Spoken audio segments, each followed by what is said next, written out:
Broadcast is live. The broadcast is live. The broadcast is live.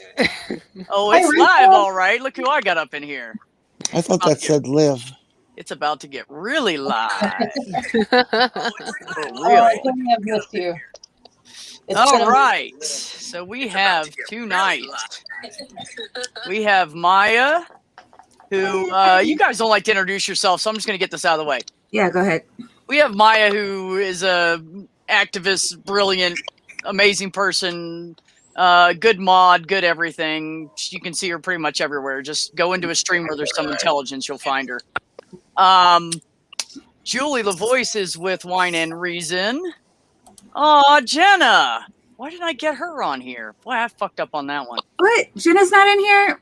I didn't even, you know what? I'll send her a link. Yeah, god damn it, B. I know. You just can't take me anywhere, you guys. So you have Julie LaVoice from Wine and Reason. And you do that when, Julie? I do that on Tuesdays at 2 o'clock p.m. Central Time, normally 3 Eastern Standard Time. However, I got a job, so I've got to figure out an evening time slot. And I will let you know. Yay! Stream at a decent hour. Yes, salary and health insurance and everything. I'm so excited. Oh my god, I'm so happy for you. Shout out to health insurance. Shout out to health yes. insurance. Mine Yes. came in this month. It's nice. Care, but within the system we have, I'm quite grateful. So, well, and, All and right, for it to be in a field that you like, that's great. Oh yeah, I don't want to. I'm not going to say the company name online. I don't want to do anything like that. I don't want to mix my personal and public or professional life or whatever. But yeah, I geeked out over what you it's amazing, and that's all I can say. I'm sorry. Put it in the Women for Equality Twitter DM and we'll know. We just won't tell anybody. I may or may not.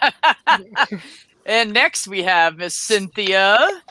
Go ahead, say it, girl. I'm not going to shill you. What we gonna say? What I gotta say? Hi, I'm Cynthia. You always got something to say. I That's why know. I bring you on. That if I run out of shit to say, I just let you and Maya go. Well, these are facts. I am Cynthia, and I have a lot to say about a lot of things all the time. That's why I'm here. That's right. Hi, That's people. why we love you. And we have Miss Jenni Morgan. Good to have you on. And I have no idea why I'm amongst this wonderful group of distinguished women. I have no clue. Because when someone, you're a goofball and you play around, but when someone gets you going on a topic and you know it, you say some good shit. So that's why I wanted you on here. That's what's up. And last but not least, the African humanist is here with us. I just bumped into her the other day and friended her on Twitter, and I just saw her and thought she was brilliant. So say hello, Esther. Hey.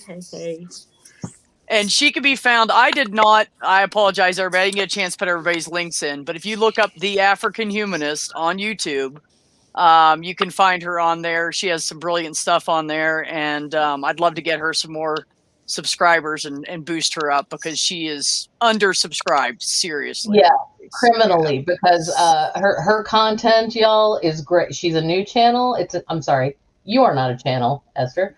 It is but her content is amazing and so well done. And seriously, you check her out. It's The African Humanist on YouTube. Check her videos out. They are so good. Absolutely. And there's plenty more to come. I'm sorry, Esther. What were you saying? I said there's plenty more to come. Good. You hear Good. me? There's plenty more to come. Good. We need more. We need more good content. I just put out crap and let everybody else come on here and do the good stuff for me. Whatever, B. Whatever. Okay, so I want to start it out with 2021. Where everybody's at, how everybody's feeling about the new year, and just update us on what's going on with you and how you feel about it. So let's start with Jenni. Oh, fine.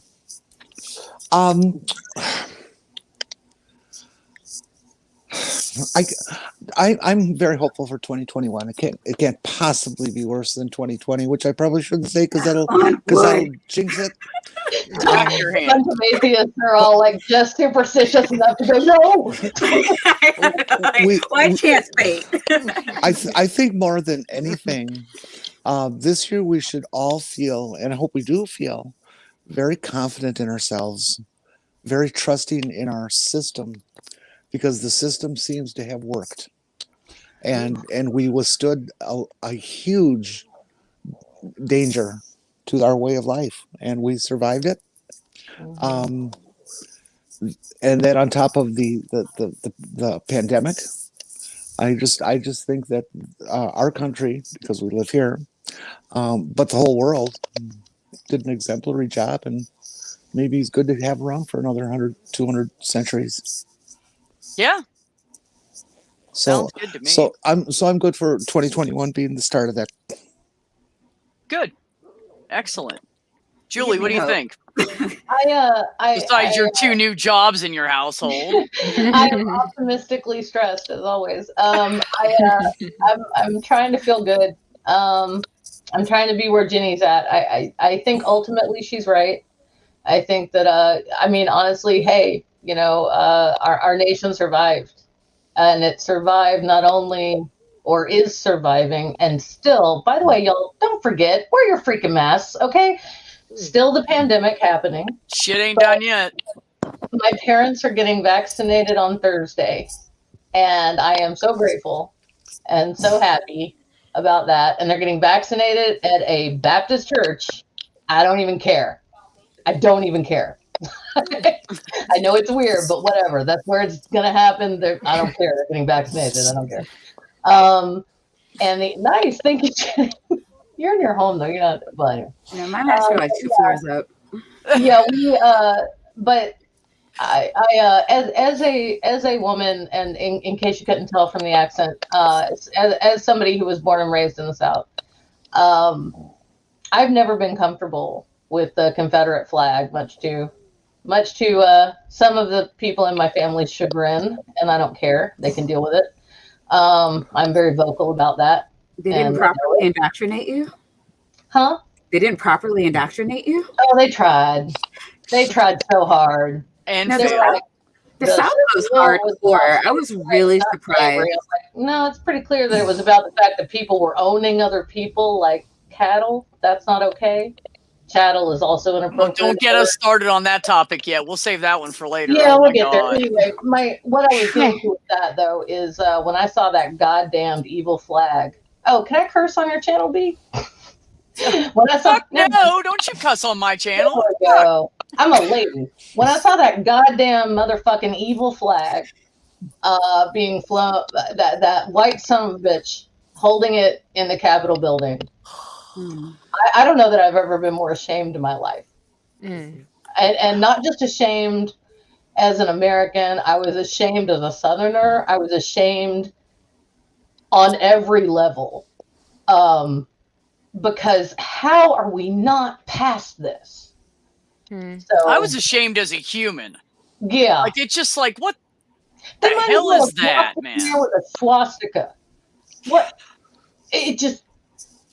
Okay, I'm done. Sorry. Okay. No, it's angry. Kind of my thing. But no, I'm hopeful. I am hopeful because that insurrection was put down. It was put down quickly, and suddenly those people are all shocked that they're being called traitors. And it's like, well, guys, you committed treason. Yeah, that's what it's called. Says it right in the law. Uh-huh. Yeah. That's a fact. They think they're patriots. They're not. No, whatever. They're not. They're nationalists. Well, they maced me. Don't they know it's a revolution? Well, that's kind of why they maced you. Isn't that what that lady said when she was interviewed? She said, "This is a revolution." Yeah. I'm like, "What are you revolting against?" And she's just so indignant. Like, why are you trying to get in there? Can we have the evolution before the revolution, and we just evolve to the fact that it doesn't matter what the fuck the color of your skin is? Let's start there. Let's just start there. Again, what are you revolting against, lady? Like, she's revolting against the fact that she's scared that if we raise everyone up, that somehow people who look like me lose something. We don't lose shit. No, Okay, if we everybody is at the same level, it's a level playing field. It's not about it, I don't rights are not like they're not like spoons or you know, pens. It's not like if I lose a pen, if I give a pen to someone else, then I don't have a pen. That's not what happens. Rights can be for everyone, and it's okay. Yeah, right. WRITE with the pen. Right. No. Yeah. Well, mine isn't the sword, so I'm told. Miss Maya, let's do you next. Yeah, I don't have shit going on. I mean, you know, Julie and Jenni are way more optimistic than me. You know, and I have a really nice life. Even nicer than most of the people I meet on YouTube, and I have a lot of friends here. I don't want for anything. My kids don't want for anything. We're all really well educated. We all have like bright futures. And every day I wake up and fight the call to anarchy. Because it's just, I don't know. I see what's going on and it pisses me the fuck off. We are really, like the country is hanging on by thread. It just really is. And people are allowing the government to lie to them. And like, if we could just like band together, we could get them out and get people in that would actually vote for us, with us, you know, stand with us. And I mean, it's just so insane. Like, there are people storming the Capitol because like this Q fucker told them that, you know, Anderson Cooper eats babies. Like, I don't understand this. Anderson Cooper is a robot who eats babies. Have you heard that? Yeah, well, I heard that. I saw Anderson Cooper interviewing a guy who told him that he eats babies. I heard about the robot thing separately. Yeah, I heard about that on cognitive dissonance. So that's my source is cognitive. Wow. It's insane. The things, and you know, I've known about like the conspiracy theories. I mean, you know, before it was cute, it was just like a, you know, YC is in flat Earth, and you know, I remember thinking even a few years ago, it's like, man, if these idiots would just like wake up, because like what's actually going on is like so much worse than like these conspiracy theories. Like, you know, there's aliens and fucking what's that place out in the boonies?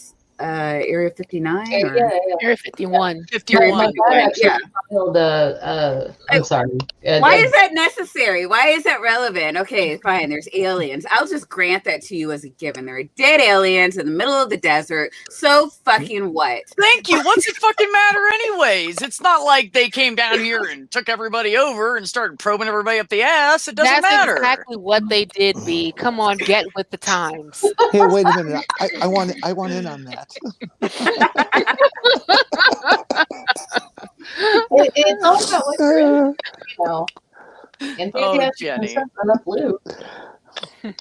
Sorry. Anyways, carry on, Maya. Sorry. I'm sorry. I'm just going off of a tangent because like every time I think about it, it really pisses me off. Like, it's not even that like we have idiots and the government wants us to be idiots so that they can pad their pocket, and you know, that's fine. That's nice and standy. I mean, I'm trying not to blame the victim, but like at some point I just got to be like, how the fuck can you get yourself to a place where you believe this? It makes no sense to me. I don't know.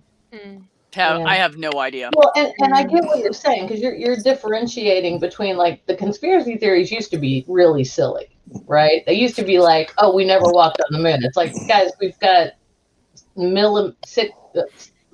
have photographs. We have all this. We have way more evidence that we walked on the moon than we do for God. Okay. and people still say we didn't walk on the moon. I mean, I don't know. I don't know. I wasn't there. I don't think we did. So I mean, it's nuts. But yeah, you're right. Now it's getting to this really dangerous place where people believe in a conspiracy theory to the point where they commit armed insurrection against our own government. And now I'm going to shut up and let the other ladies talk. I'm sorry. You Yeah, are going to Cynthia, shut take up it because away. we're getting way off the topic. Is there a topic? No, 2020. This is all about 2021. This is how. It's going to be. This is yeah. exactly how we entered 2021. What does 2021 have for us? Right. Ugh. Right. Right. Oh, am I going? I don't know. Yeah, go. Oh, okay. I'll save the new lady for last for every single thing. We'll just put her on the spot. Yeah, because I'm very curious, Esther, what you got to say about 2021. I was about to say 2020. Yo, that's last year. I Don't you forgot. backpedal? No Right? backpedaling. That was 10 years ago, right? Right? It's like a decade ago, but we survived, ladies. We Right? Barely. survived. Oh, So, God. It's touch and go. Rachel, this is about the randomness of 2021 and what we and our predictions, maybe. I don't know. Yeah. Okay, so what do I have to say about 2021? Well, 2021 started off with what the fuck? And then and it kind of just went from there. We're almost to goddamn. Right, exactly. We came before like what the fuck until goddamn, like for real, yo, like that's no, that's like, May. Don't get ahead of yourself. Oh, okay, my bad. My bad. Yeah, you're right, B. You're correct. True.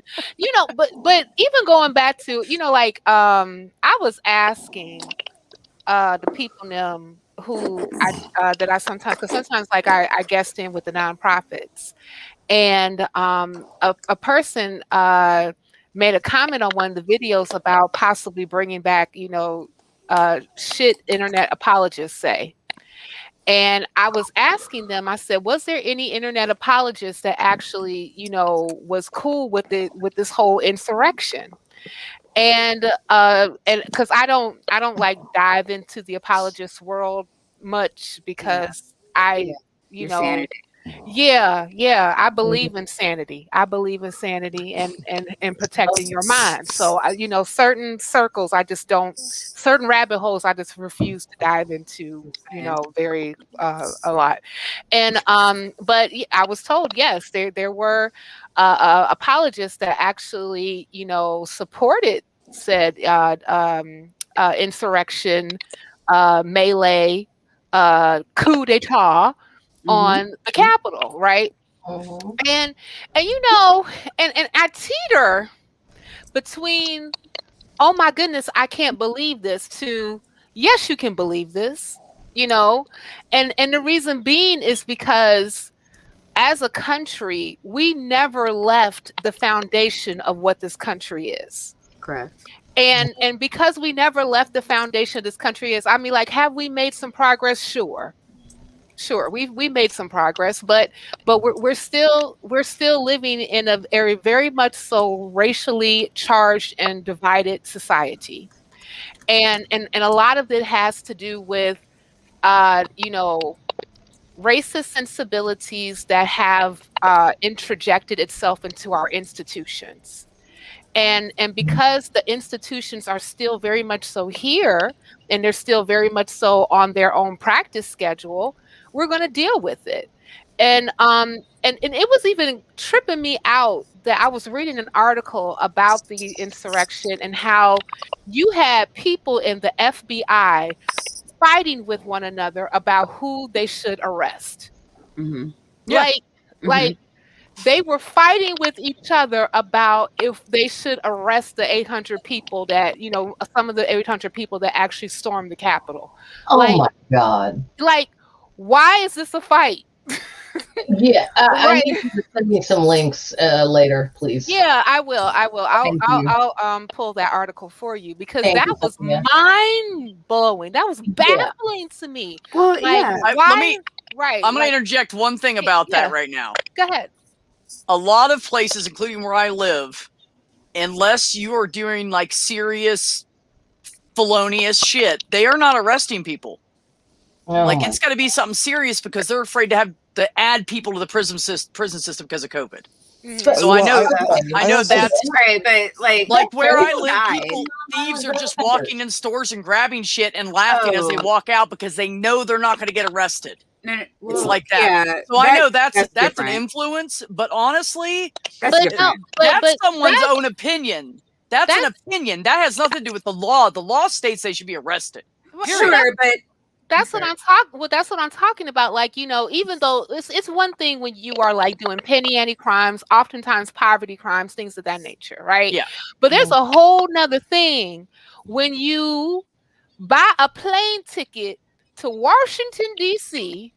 and get with other people names and come together, break down windows, just give her a sec. and She'll come back. storm a Capitol. Okay, hold on. Can you hear me? Mm-hmm. Can you guys hear me? You fine. I hear you. Cool. Yeah. I sometimes this microphone does things. But yeah, but I mean, like that's a whole nother thing. I mean, like this is a treasonous act. And then, but it kind of goes back, Julie, what you were talking about before when you're talking about the Confederate flag. I mean, that particular flag represents a section of the country that seceded from the Union, formulated its own country, and declared war on the United States of America. That is a treasonous act, and that is the flag that particular country represents that was against the United States. And then for leadership to say that this is part of our heritage, my question to you is how, Sway, when what it represents, even if we take the whole thing about slavery out, even if we take that out, this is still a representation of a whole faction of folk who came against the country. And why are we celebrating this? You know, and that's the thing that really, you know, and that's why I have such mixed feelings about, you know, when it comes to what happens from here on out. I mean, part of me is optimistic because there are more people that's like speaking up when it comes to about social justice issues and seeming to actually push the needle in that particular direction. I mean, I read the other day that Biden's administration actually contacted Heights Cube and wants to talk about his contract with Black America. So we'll see what happens with that. But yeah, we'll see. I don't know, but we'll see. He hasn't been very open to Black people lately. I'm sorry? He hasn't been very open to Black leaders. Biden? Mm-hmm. Yeah, like that's like never. But I'll be hopeful. Yeah, I mean, like that has happened never. But I do attribute that to more online groundswell folk that's been pushing 100%. for that to be like, no, Biden, if you said that you got Black people's back when you got, you know, when you won, you need to show it. You know what I'm saying? I mean, you can't just say that out of your mouth and then your actions don't, you know what I'm saying, it does not reflect that. Right. So, you know, so we'll see what happens with that. But I think that, I mean, from 2021 and going on forward, and I guess this is like a wrap-up piece, and I'll probably say it again later on, that in order for it to go the way that we need to go, it's going to definitely take all of us, the constituency, the people that's on the ground, the ones that's not necessarily like in office, to make that to happen. You know, I think that like to understand that, you know, we have a part in how all this whole experiment of a democracy plays out, right? And our part is, and it's not just voting. You know, we definitely have to be a part of the folks that have to say enough is enough. 100%. And if enough is enough, then we have to push for change. And if we kind of just stay back and just be apathetic about that, it's not going to happen. So that's my 2 cents. I'll put in another penny later. Hey, you know what? That was so good. I'll give you a nickel. How about that shit? Oh shit! Give me another nickel. I have a dime. All right, Miss Esther, what you got? Oh, I've got a lot. Where do I start? Right, first things first. My son tested positive for the virus. Sorry about that. Is he doing okay? He's absolutely fine. He's got no symptoms whatsoever. Wow. There's nothing wrong with him. He's as fine, as good as gold. But because we live in the UK, and here we are in total lockdown. Sometimes I see videos coming from in the US, and I'm thinking, because we're all told to stay at home, so we're all at home, and you're only allowed out for essential shopping. But because my son's tested positive, we are in isolation for 10 days. We're not allowed to leave the front door.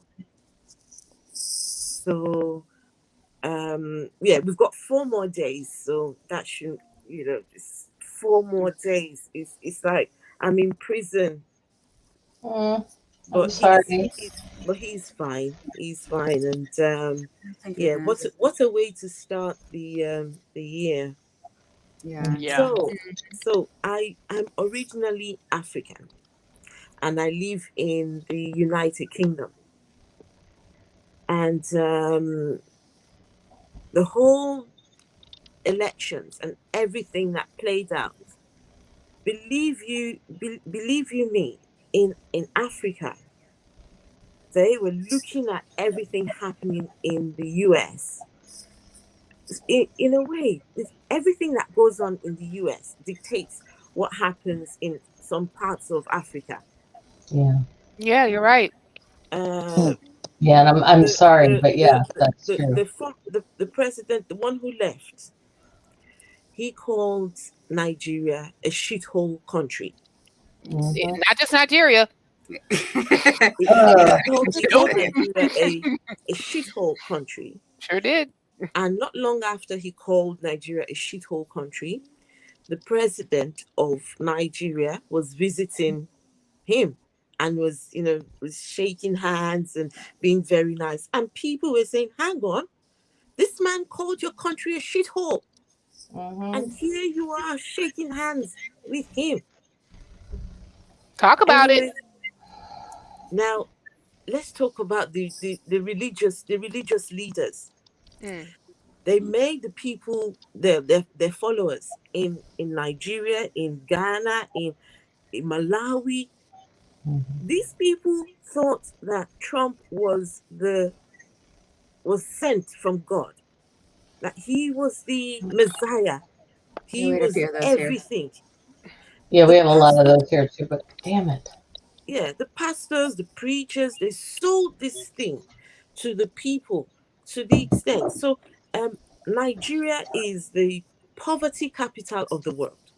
2 years in a row. Really? 2 years. Poverty capital of the world. Wow. And somehow, I've got a video. This particular church got everyone from church. Everyone. They'd made banners. They'd made flyers. They'd made T-shirts. They'd made key rings. They'd made Trump to win. Everything was all Trump to win next election. And they all stormed out of the church with the drums, with the music, and they made the whole entire church come out and do a rally in Nigeria. Why though? What did Trump do for Nigeria? Yeah, I think you know what? I think I saw that, Esther. All in support. I saw that. Yeah. Sorry, Esther, we're all attacking you with questions. No, I'm not trying to attack her. I really want to understand. I was like, and then we all started talking at once. So. No, but okay, so in the United States, we have a lot of prosperity preachers who will give them, just hand deliver them a base, and they in turn get much richer. They get to enrich themselves from policies that are made from delivering this base. Now, people suffer greatly, but they don't know it because they have this godlike faith in the preachers, and so they'll do whatever they say. I'm trying to figure out why, okay, maybe the president gets something out of it, sure. Why would a Nigerian preacher tout the message that Trump is God? I will tell you, this is what I think. This is what in my head, I'm thinking. And I'm sure I'm not very far from the truth. So in Nigeria, someone can wait. You can wake up one morning and decide, I want to become a preacher. You don't have to go to seminary school. You don't have to go to any theology school. Just put Oh, 2-3 people together, and there you go. Voila, you've got church. Oh, it's Wow. like that's And like America. your church, Oh, yeah. your church grows and grows and grows. And a lot of them learn from American preachers. Yeah. So yeah, you see that makes Yeah. sense. Okay. That's true. the prosperity gospel. Mm-hmm. That's what they do. So someone can decide, just wake up one morning and decide, you know what, I'll spend 1 month watching TD Jakes' videos and books, read his books, and automatically he comes out and he is a preacher. Yep. So Okay. everything what the Americans do, they take everything and they just, that's it. They take it in and they sell it to the members, the gullible members, right? There's a particular preacher. He told my brother goes to his church. This man, he actually told his members that Trump lost because Americans hate Christians. Oh, sorry. Mm. Okay. No, that sounds like He something they told pick them, up from a this prosperity this gospel here. Yep. and this man has thousands and thousands of people in his church. Right now, him and Benny Hinn do shows together. Mm. So he said to his members that Sorry, Black I'm Lives, triggered. Hold on, I'm triggered. Excuse me. I'm you sorry. know, I'm the, sorry. Valid. Go ahead, Esther. I'm you sorry. know the Black Lives Matter. Mhm. He told his people that this isn't a real thing, that it is a cult. It is. No. They play down all the good things that I look at and I think this is a good thing.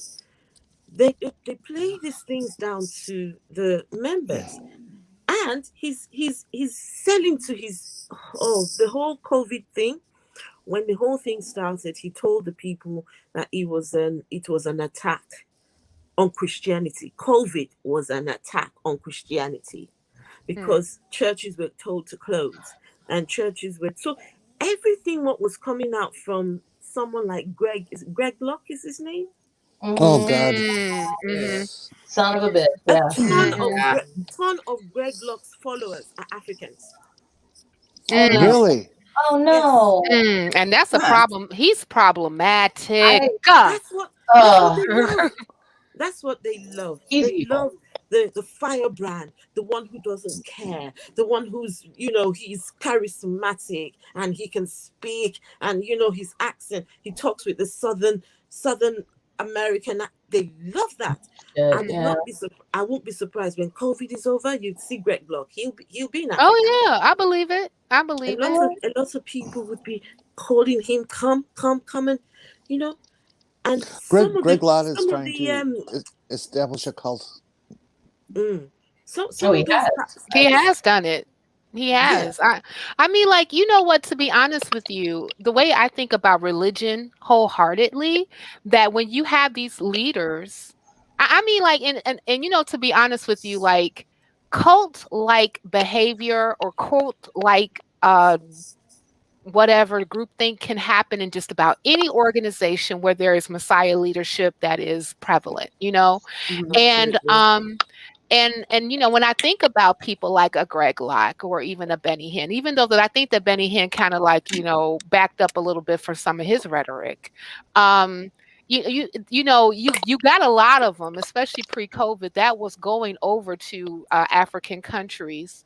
And I know this because even when I was Christian, one of my pastor was one of them that will go, to, Nigeria, to Ghana, to some of these other places, and they would do a lot of these tent revivals and constantly like espousing like this charismatic prosperity gospel rhetoric, and then and basically they were training a lot of these pastors and preachers and ministers in these African countries to kind of pick up where they left off, including exploiting their parishioners, you Mhm. know.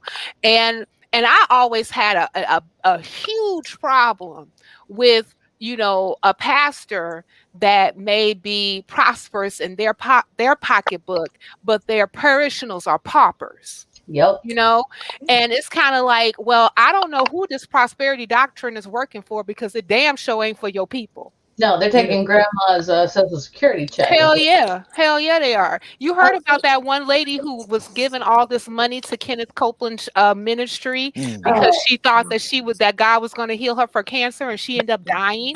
I heard that one. I have a question. So you know, okay, I'm no longer a Christian, right? I've given that up.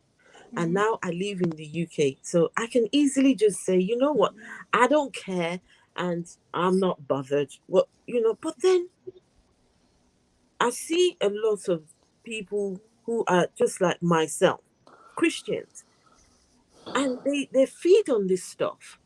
And these pastors are taking the QAnon. Is it QAnon they call them? QAnon. Yeah. That bullshit. But go ahead. All right. I'm sure that was a practical joke to start. Pastors are they're taking QAnon's rhetoric and telling their parishioners that God told them that. So they've taken from QAnon and they're selling it to the people as though God spoke to them one-to-one. And because the people believe in these people so much, they don't question, they don't ask, they don't, you know, they just don't bother. And I'm worried. I just think, how can I sit and just fold my hands and just that's why I started my channel. That's a really good channel. I'm glad you did. I wish I have a question really quickly for Esther. I'm sorry. I am the only person I know closely who's from Nigeria is my former sister-in-law, which is a weird thing to say. I divorced her brother's her husband's brother. Blech, there we go. Okay. So my first husband was her husband's brother. Okay. So and she is the only person in that family who still talks to me. And she's wonderful and a beautiful human being, and I love her. But the point is, but we're not as close. It's my fault. We're not as close as we should be. It's my fault. I don't keep up the way that she wants to, and because everybody else doesn't want. It's just weird and awkward. Anyway, not the point. The point is, she's from Nigeria and she's Muslim. So what I want to know is, like, how is the Muslim community in Nigeria dealing? Is it just the Christians that are being all crazy about this? Because she's very rational, and I mean, again, I know one person, you know, can't account for like for a whole group. I get that, but I just mean she's the only, like I said, only person from Nigeria that I know well, and it just seems everything you were telling me, and I know she came from, you know, she had a very good family. She, you know, she was okay. Like she's from Darfur. That I'm going to say that wrong. Anyway, it's a big city in Nigeria, and she's from there. Yeah, I know. It's certainly not everybody in Nigeria, because I know a lot of Nigerians and they identify as Christian because if you're not Christian, you're not a good person. But they're not really religious at all. Well, she's Muslim, but incredibly tolerant. Like I mean, she doesn't wear a hijab. Hijab. Africa was a Christian continent long before Islam was even established. Okay, Africa took on Christianity before the Romans did. Okay, mostly that's mostly like in East Africa, though. Yeah, the Nile Valley and West Africa too. Before Christianity, I'm sorry, but before Christianity, like took hold as far as like Western Europe is concerned. well, Western Europe didn't really exist, at least in the framework that I'm dealing with.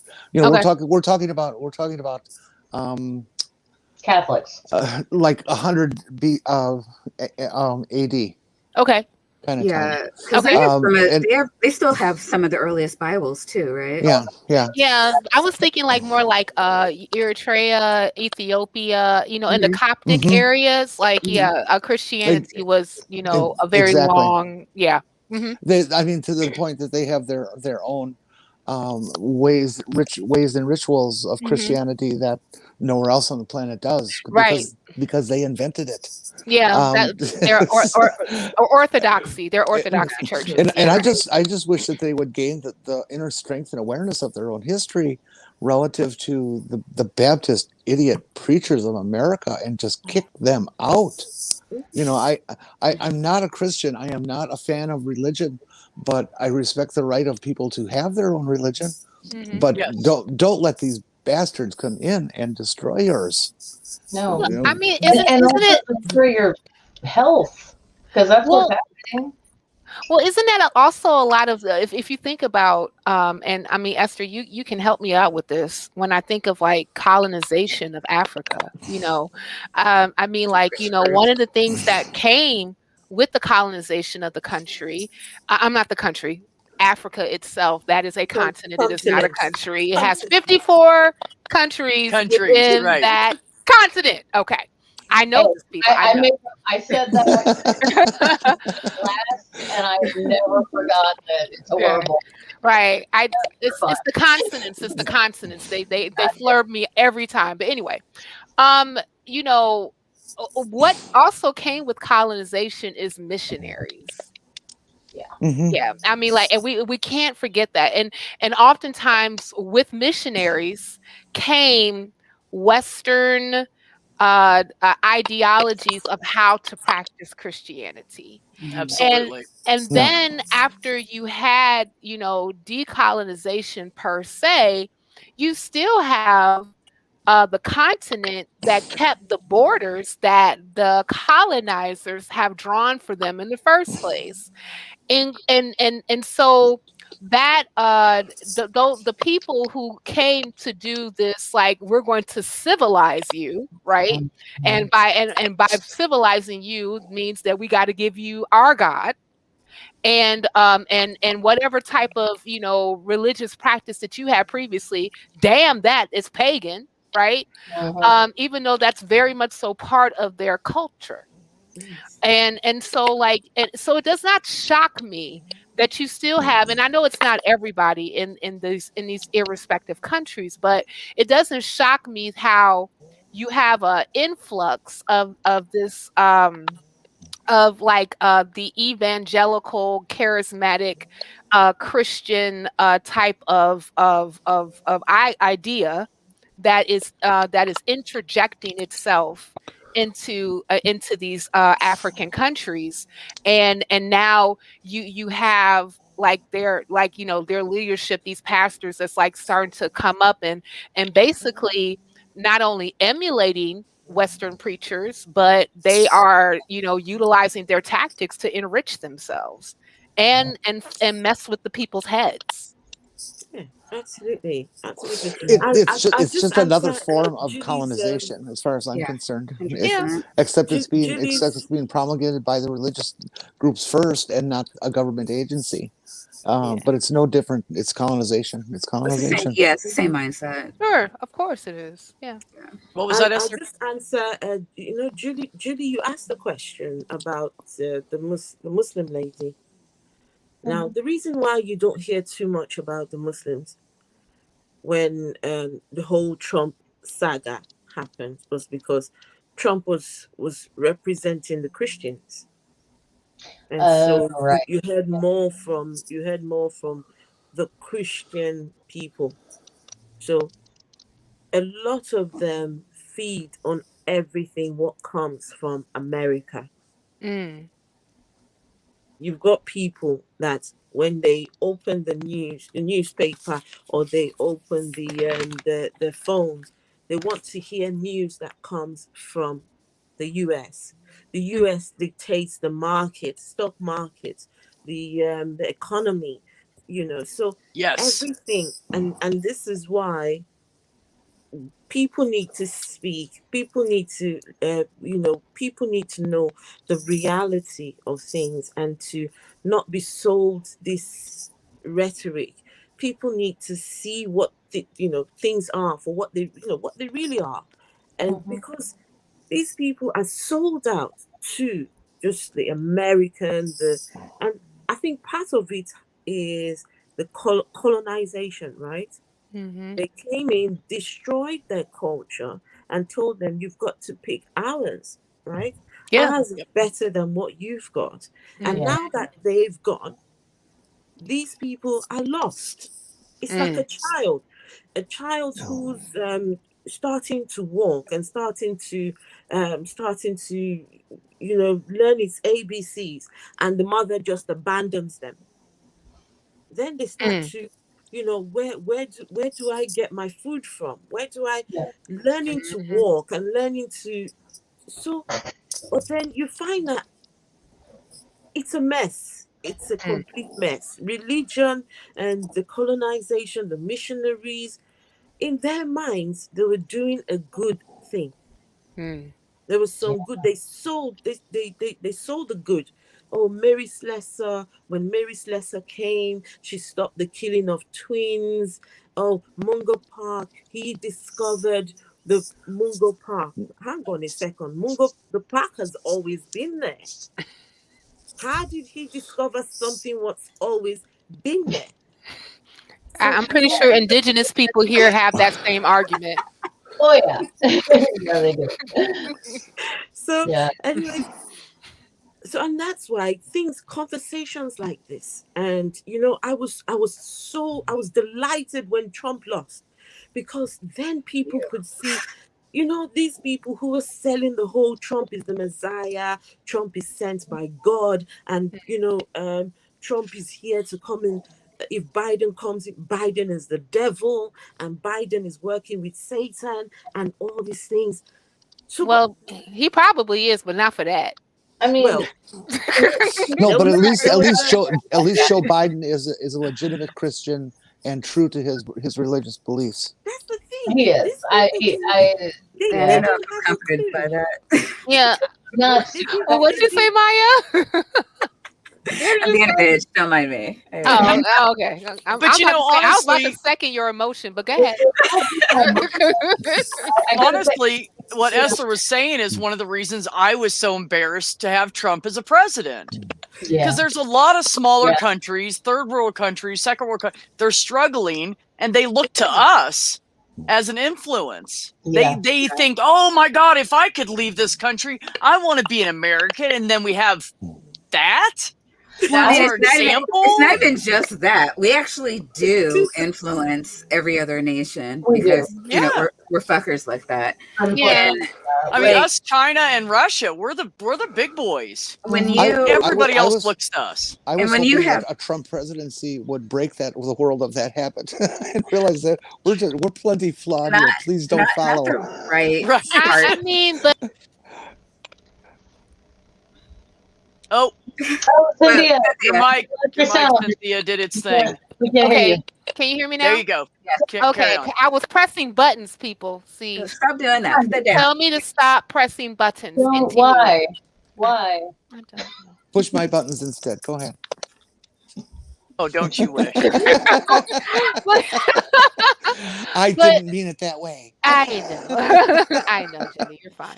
But I mean, it's difficult for any of us to actually say, like, don't follow America, right?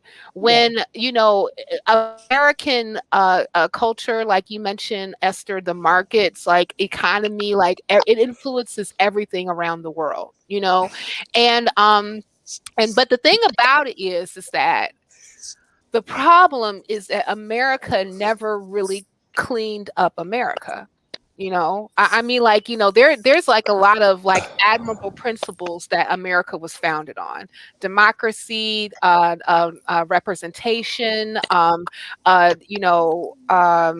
even have an even opportunity for people to be able to create their own wealth without, you know, a monarchy telling you what you can and cannot do, or even like, you know, a stray or away from a caste system, even though we have a caste system. Right. So Like, I mean, yeah. you know, I mean, so I mean, like you the have idea, one, but in right? theory, you can Yeah, move yeah. I'm like, upward. yeah. I mean, the idea. That's why I said the idea is admirable. It's Yeah, just that the our practice, ideals are admirable. right? The idea of it is admirable, but our practices are shitty as fuck. Yeah, the execution of it just Yeah. went to shit. And we Shitty, haven't you reached know. it's like Lafayette was. I'm sorry, I was on a stream earlier and people were talking about the American Revolution and how really like we won that because of the French, and we did, but we won it because of one particular incredibly charismatic French dude. And I'm not just looking at the musical Hamilton here, by the way. I've done a lot of research about the Marquis de Lafayette because I'm a fan. And he came when he first came here. He was 18 years old. He left his wife and children because that people got married way too young back then, but they good marriage, lots of children. Anyway, not the point. Point is, he came here at 18, 19 and years old, and he came here against his government's wishes. He asked his king, I in French, then I'm not good enough in French to do this in French, but like, I want to go to the colonies in America, and I want to help them with their revolution. And the French king was like, no, it's going to look really bad for us, and we're on this close to being at war with England again, you know. And Lafayette went anyway, and then it ended up turning the tide for us because he was able to drum up so much support back in France that like that guns and ships line from Hamilton is actually true. That is how we gained our independence from the UK. I don't know, how did I get off on this tangent? We were talking about the idea of America. It's also fair to say that America influenced France back and made it easy for their revolution to absolutely happen. And it influenced them back. So Lafayette, so Jefferson, who is way problematic, went to France and helped Lafayette draft not a constitution, sort of a like he wrote for us, like a Declaration of Independence, a declaration. Okay. So helps him draft a declaration for France.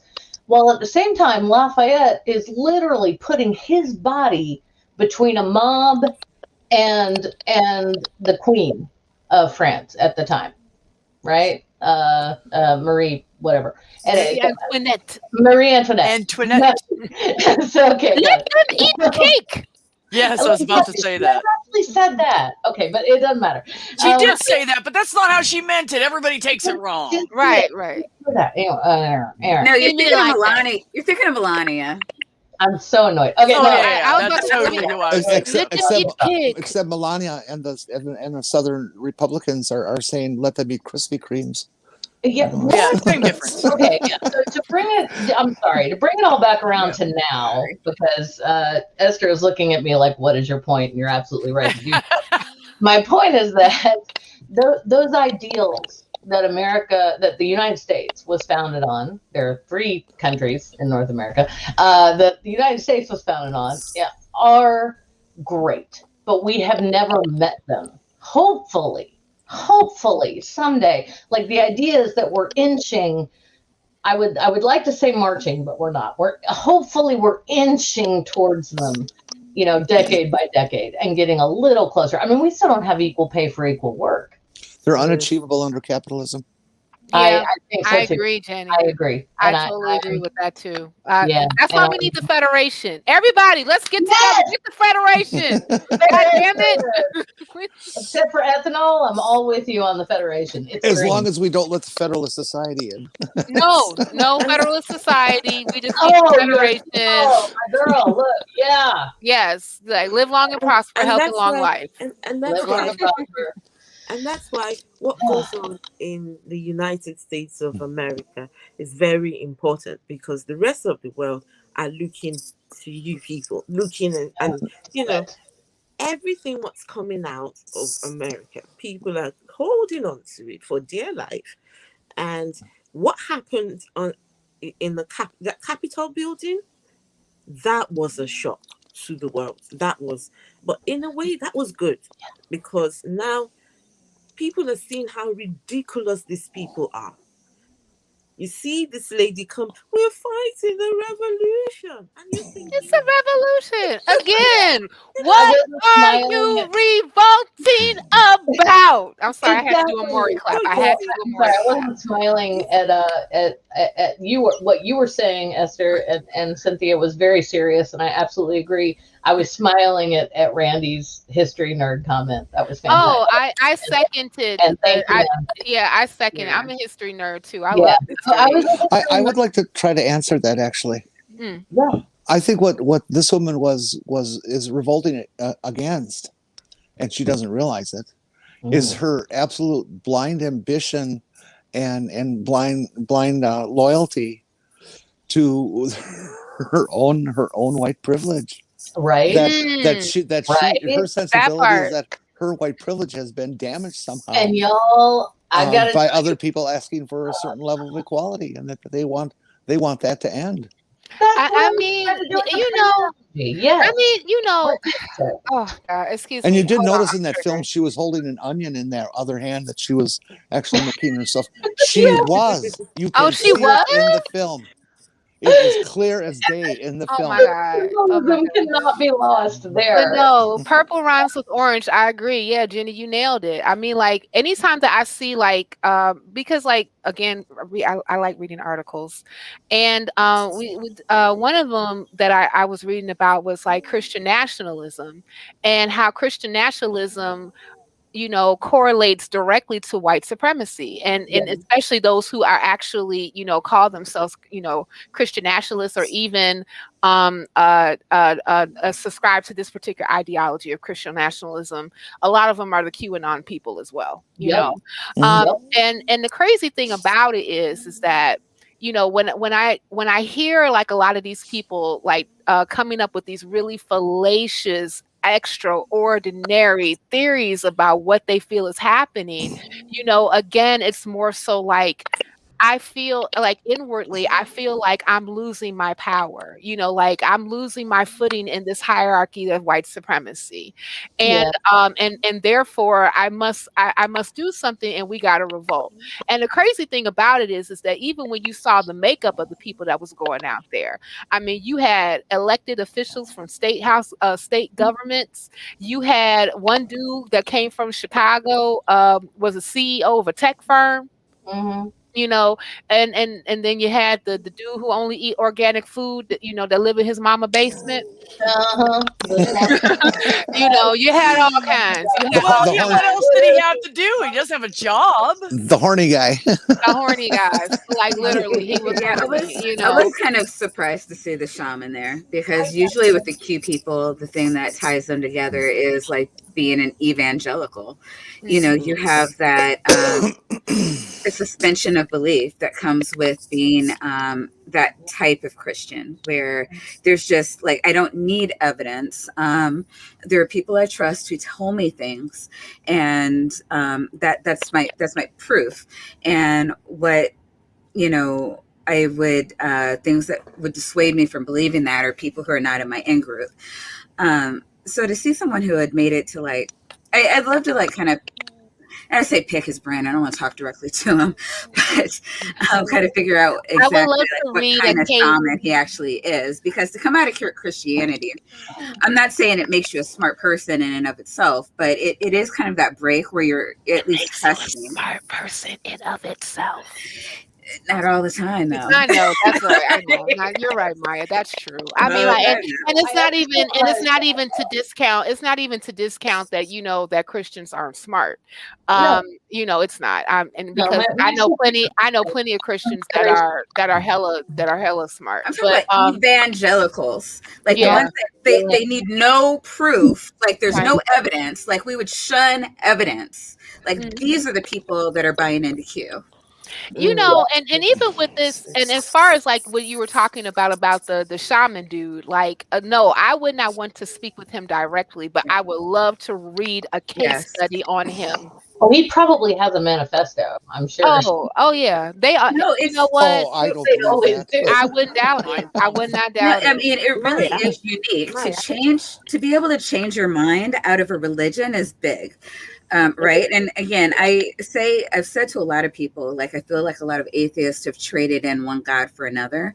Like, it's still that kind of mentality where you're still in that cliquish, like, oh, well, we're all going this way. Like, it's too, Yeah. I'm going to say cliquish, but Yeah, you I do agree. start to test. You're not as prone to just buy into anything anymore. Right. Like you almost have to be to believe in Q, because there's a lot of evidence in front of you that is contradictory to your beliefs. Mhm. So for somebody who left a religion, it's unique. That's unique. So yeah, like Well, Cynthia said, I would expect that you have recollection of some of the discussions that have gone on in some of the flat Earth reviews and discussions debunking that has gone on. That if you have somebody who is a flat earther, which seems to be the number one conspiracy, that they follow all the conspiracies. Mhm. That all Yeah. flat earthers are Trumpies, but not all Trumpies are flat earthers. True. True. My mother, here's an interesting one for you. And I say this with all love and respect to my mother. She has literally saved my life once. So I love this woman. Nobody else can talk shit about my mom. All right. Just be clear. Nope. Okay, anyway, so my mama is a hardcore Trumper. However, when the election happened, I called her to see how she was because I knew she'd be upset. And frankly, she did the same thing for me when W won his second term. I was very upset, and she called me to see how I was, even though we knew we'd voted different ways, right? Anyway, I called her, and she was like, "Well, your guy won. We're just, I just have to accept that. That's how the system works." And I was like, "Okay." And you know what? My mom is getting vaccinated on Thursday against COVID-19 because she's not guys. My mom is a hardcore Trump supporter. She doesn't believe he lied about anything. I don't know how. She has dementia. I don't know how, but she understands vaccines because she grew up with people with polio. You go back far just a little bit. That's the thing. Our generation's been spoiled, and that's how we get anti-vax. Oh, hell yeah, we are. I also too, since you opened the door to vaccines, Julie, I'm about to walk right in it. Please do. Okay. Hi, Cynthia, I like you. I like you, Jenni. How about that? But I think I was listening to you. You guys are familiar with No Illusions and the Scathing Atheist? I am. Okay, so I forgot. He had this person on. I forgot what podcast that he's from. I want to say Truth Wanted, but I don't necessarily. No, he is from the Scathing Atheist. No. I'm not talking about No Illusions. I was talking about, like, he did an interview with a lawyer. Right here. Very good. Cool. All right. Yeah, sorry. Go ahead.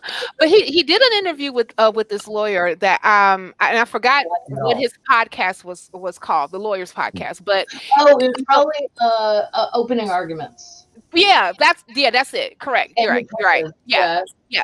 And he was talking, and he gave like a little brief history of vaccines and inoculations in America, and one of the things that he brought up was the smallpox vaccine, and I believe that if somebody correct me if I'm incorrect, but I believe that the smallpox vaccine, when it first came out, it had a 10% kill rate. Oh yeah, I don't know if it was 10%, but it was big because it wasn't a. It was a live virus. How we do vaccines? Yeah, it was a live virus. Yeah, it was a live virus. Yeah, right. It was a live virus. So the kill rate was way higher, and the government made you get it anyway. Oh yeah. And you know who preached against the smallpox vaccine? In Boston at the time, all the Catholics all the Catholic priests were like, don't get this vaccine. It's against nature. It's against God, whatever. And then people got the vaccine, and guess who died of smallpox that year? Oh, All the Catholics who hadn't gotten the vaccine. Just like you're talking just like- smallpox, not cowpox, right? Yeah, no, I'm talking about smallpox. Okay. Smallpox, yeah. Yeah. Well, I know they use the cowpox. They use cowpox in order to treat smallpox, Yeah. right? Yeah. But yeah, so like, of course, that's live bacteria that they were actually injecting into you, so to teach your body to make vaccines, et cetera, et cetera, et cetera. Okay, right. I am not a scientist, anyway. So we but we don't know this much history. It's good. Indeed. So I mean, like, so fast forward, we're seeing like a lot of the same arguments, like even from back then when we had less effective vaccinations up until now being recycled, right? And I remember, like, even like when I was posting on Twitter, like how I got my second Moderna vaccine. I just got it Saturday. Yes. I'm so looking forward to my 14 days of being 90% effective against COVID-19 strains that we know of right now. Ooh, does that mean you get to go to a bar? That's where I was going next with the COVID thing, just so you know, is the new strain that came from the UK and now it's over here. But go ahead. Yeah. Oh, yeah. We'll talk about that. Great. We That's love great. you, Esther. It's not your fault. It's no one's fault. Right. It's not. But like oftentimes, like, even like some people was even coming from me because I was saying that, hey, guess what? My arm is still on. It didn't fall off. I didn't grow a second head. I am not communicating with aliens. And if anything changes, I will let you know, And then like some people was like, well, there were some reports of some people having allergic reactions and including death. I said, yeah, that can happen with any vaccine. It's called anaphylaxis. You can get allergic reactions to vaccines. However, the prevalency of actually having an allergic reaction up until death is way lower than you getting COVID and you dying. Like, the numbers, they don't. So it would make more sense to me to go ahead and just get vaccinated. You know what I'm saying? We have millions of people that have been vaccinated. We don't have there aren't any significant side effects outside of that which you get with like normal flu symptoms that you'd see with any vaccine. Right. Really. The effects of the vaccine, though, of actually getting COVID, which do include death, Yeah. Heart problems, lung problems, kidney problems, mental problems, organ failure, and also in men, is the sterility in men or like sterility? Oh, that'd be good. Yeah, for men. Okay, so all of those things, though, 0 of those things have happened with the vaccine. 0. Yeah. Hey, look at that. Also, pneumonia and colitis. Yes. Yes, and I know Pfizer's vaccine has been known to cause some Bell's palsy. Well, but that's like less But than again, 4%. lots of vaccines have done that. 2 people, though. Yeah. Is it only 2? I would really well like that. It's a very small number, like of people who actually. But like I said, but that's all those allergic reactions that can happen with the vaccine. But again, the allergic reaction percentage overall is way less than, as you stated, Maya, the adverse effects that can come from being infected with COVID-19. And I mean, like, thank goodness, Esther, your son doesn't have any symptoms. I'm so happy about that. Yes. But that's not the overall story for a lot of people who actually get this particular disease.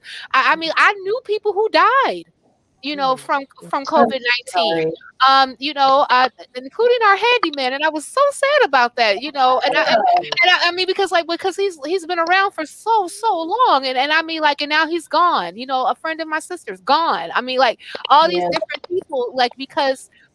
And a lot of it was because, like, information was not as prevalent as what we have now. Of course, there was no vaccine, and how they were being treated, as far as like when they were started to display symptoms, were not good enough in order for their body to recover. So like all these particular things. So when I'm thinking about all this particular stuff, you know, that I would even know from personal experience, like how it has affected people.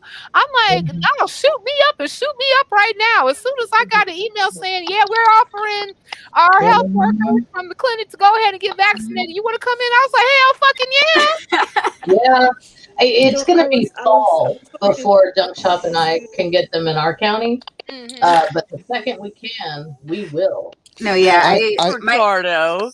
I'm scheduled to have I my know, like, I shot. don't know if I got a chip, but you know that something with the vaccine, and like I guess like a guitar amplifier, they kind of correlate. So I was hoping I would get like guitar shredder skills when I got it, when I got vaccinated, but it didn't happen, unfortunately. So that way you can shred while you sing so good. Right, I was like, I was ready for that, but it didn't happen. I was like, damn. I want to, you know I- what I want? All I want is to be able to like draw and paint.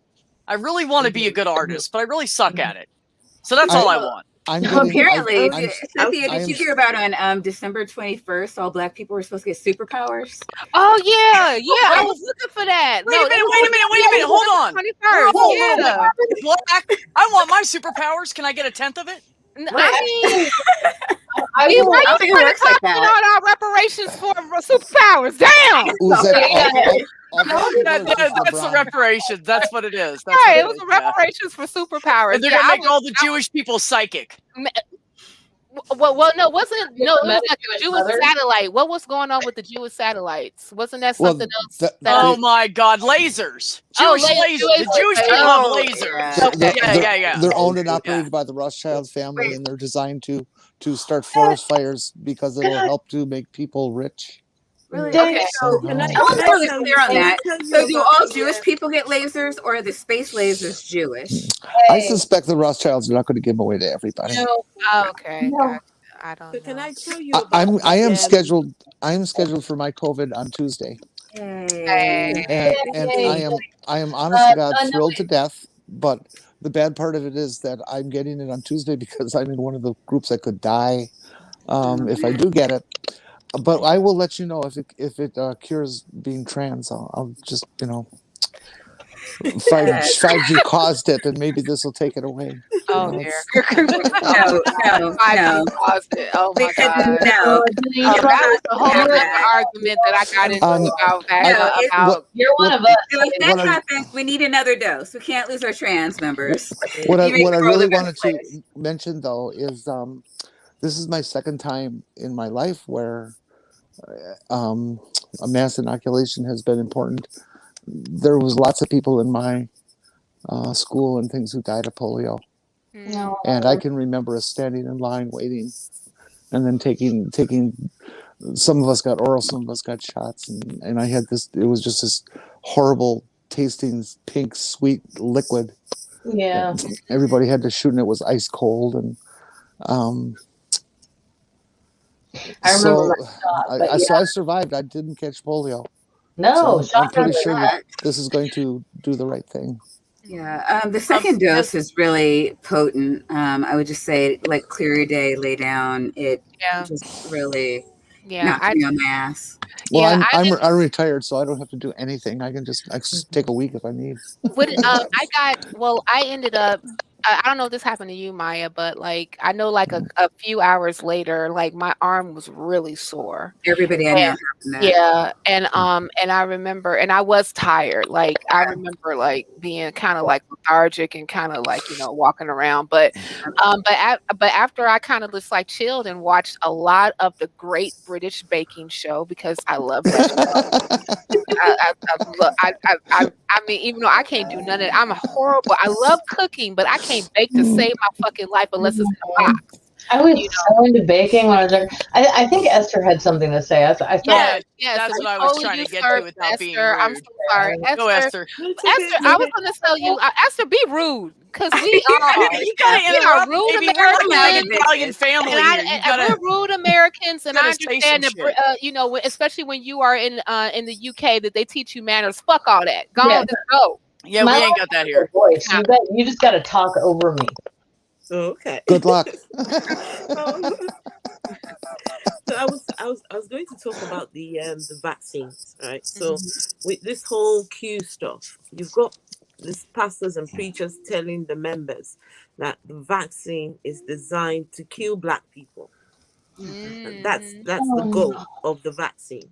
They telling them that here too. They're telling them that here too. Telling them I that. had a few people that told me that it's like, you know, good luck.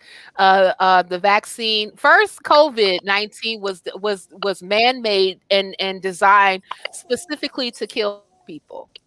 And then first it was COVID-19 cannot infect Black people because melanin actually protects us from COVID-19. Yeah, well, nobody knew any Black people. How in the hell you got melanin in your lungs? Melanin supposedly actually keeps you from getting what you call it, a virus. People, you didn't know that? Okay, So I'm telling you now. if you're white and you get a really righteous tan, you're safe. Is that the deal? When you have a righteous tan, and then all of a sudden COVID try to come get you, you be all right? Well, No, that was the first thing. Then the report started to come out that, you know, COVID-19 was disproportionately affecting Black folk in America when it came to not only social and economic status, it also mortality rates, right? Yeah. You know, so then we was like, oh, that shit that was said before, that ain't true, right?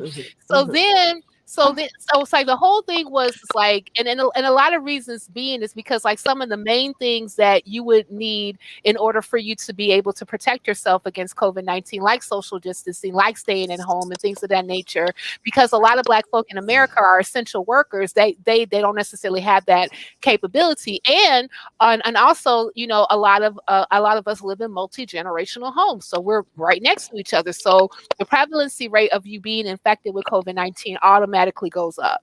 So then now we got a vaccine, and now you got folks saying that the vaccine took it took too short of a time to be put into place and developed, and so if Black folk get it, they're gonna die. And I'm like, okay, I need you all to get your conspiracy theory straight. Either we're not gonna get it, or it was designed to get us, or when they actually come up with a treatment against it, it's going to kill us. I mean, like, you pick one. Which one?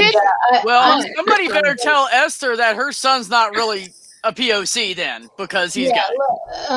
And also, I just want to say, I'm doing, and honestly, thank you so much, Cynthia. I didn't know about I knew about the disparity in terms of healthcare and deaths among people of color and white people with the disease itself, but I didn't know about all this stuff about the vaccine. I'm doing my show on Tuesday all about why rational, like non-conspiracy theory minded people are scared of the vaccine. So thank you for bringing that up, because I definitely want to look into that now. I just, you know, because, oh my goodness. Can I just finish? I just want to finish what I was trying to say. Oh gosh, sorry. Told you to be rude. Told you to be rude. It's okay.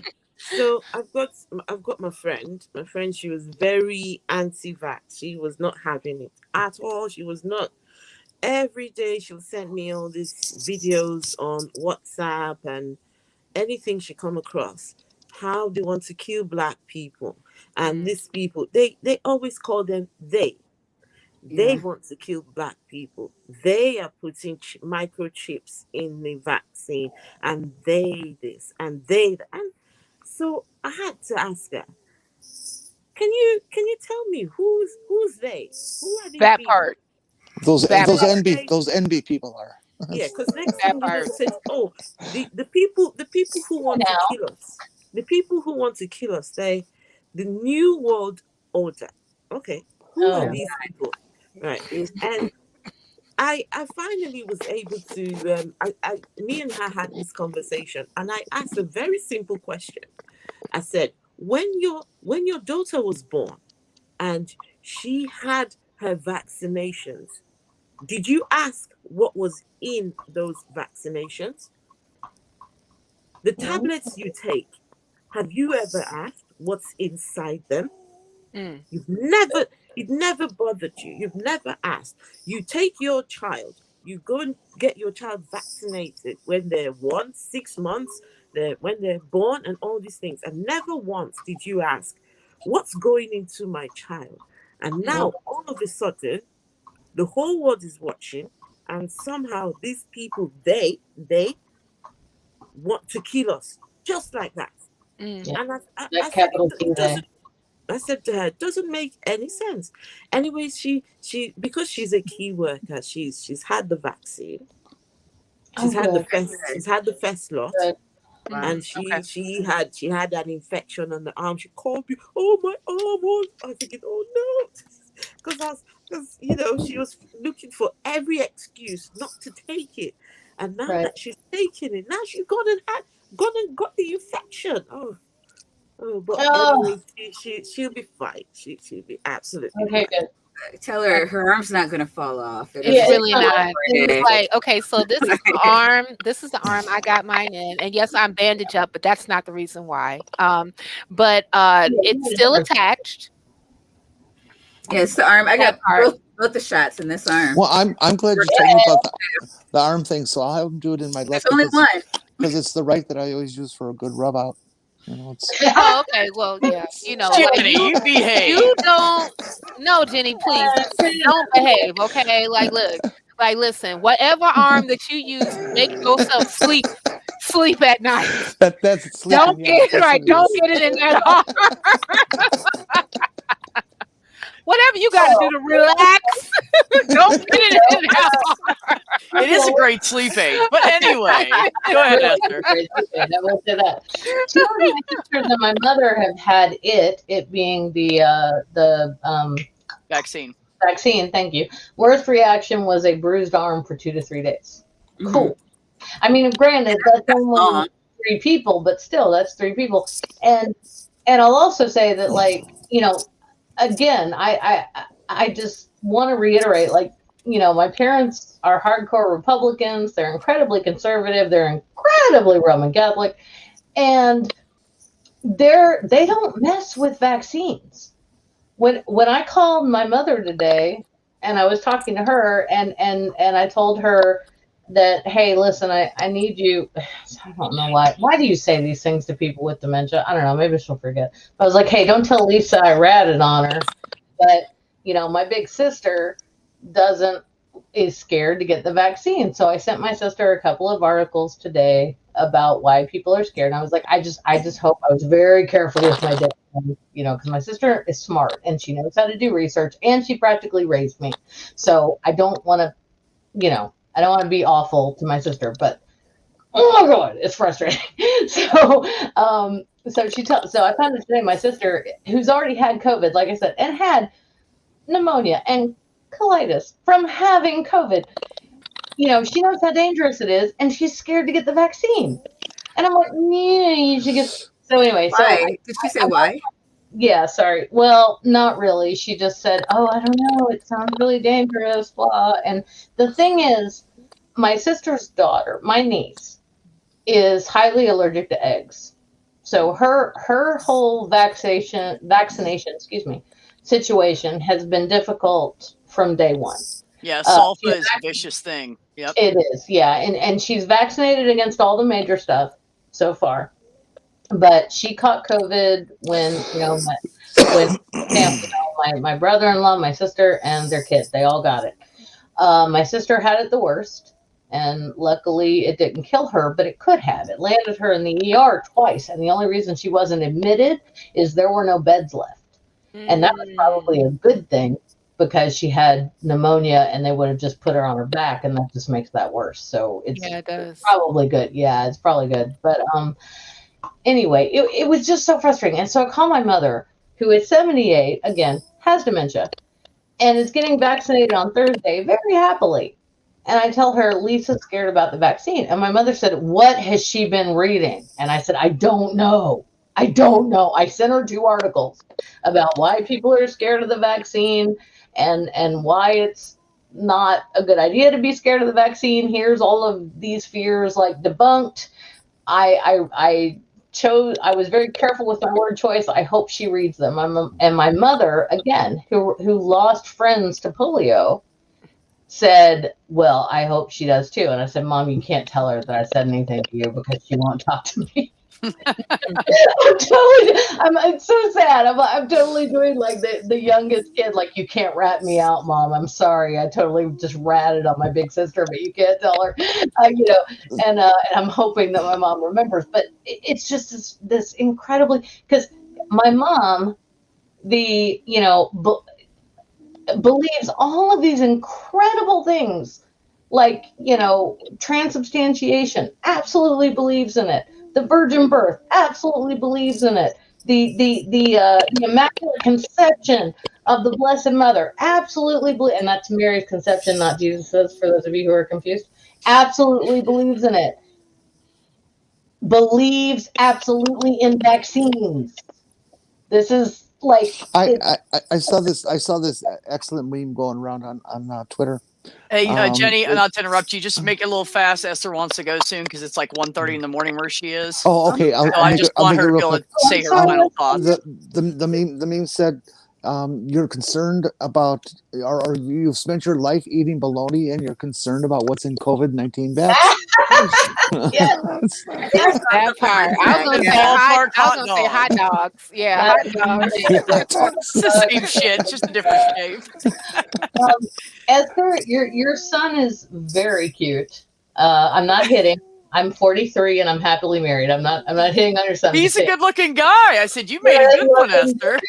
Looked in the door there. He just turned 18, so he's a Oh, young God. adult. Oh, he's legal. I'm sorry. Sorry. Tell him happy birthday, please, for us. Yes, Sorry, yes. Sorry, say that again. I'm sorry. Esther. Please tell him happy birthday for us. Happy belated birthday. It's my birthday on Valentine's Day. So Oh, well, happy early birthday to me. Yeah, happy early birthday to you. A very, very happy birthday to you. And my birthday present is to you, Esther. Go ahead. Oh, thank you. I'll mute them all for you. Anyways, with the whole COVID thing, the conspiracy theories just don't stop. It's just been one after the other. When there was talks that there was vaccine being made, then in the UK they were saying, the people were saying don't take the flu vaccine because they're putting some COVID into the flu vaccine. So if you go and get the flu vaccine, you're likely to catch some COVID. And my friend, she rang me. She said, everyone who's taking the flu vaccine, they're getting COVID. I'm like, where are you getting all these things from? Why would anyone just sit there and think, oh, I'll put a bit of COVID inside the flu vaccine? And then what happened? A lot of people were refusing to take the flu vaccine. But then the nurse, when I went and had mine, the nurse said, these are two different things. They're two different illnesses altogether. And if you're vaccinated against the flu, you stand a better chance of not catching the COVID. It doesn't protect you from the COVID, but you stand a better chance. If you do get ill with COVID, at least you're not getting ill with the flu. So it won't exacerbate the symptoms. Yeah. Okay. So anyways, my neighbor, he's 75 and his wife is 73. He's had the flu vaccine. He had the flu vaccine and he's had the first lot of the COVID. And he said to me that the flu vaccine was worse than the COVID vaccine.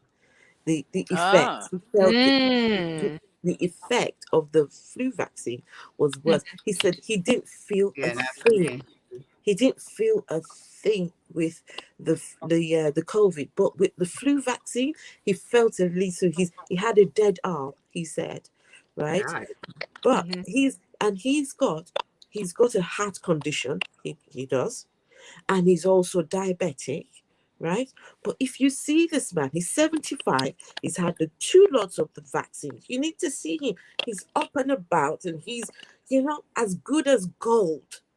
So Mm. I see him and I think, listen, people need to stop with these conspiracy theories and just take the vaccine. Nobody's trying to kill anyone. No one's trying to kill anyone. In fact, if you don't take the vaccine, you're just you're just getting yourself ready for, just that's all I wanted to say. Thank you, Esther. Thank you, Thank you. Esther. And Appreciate it.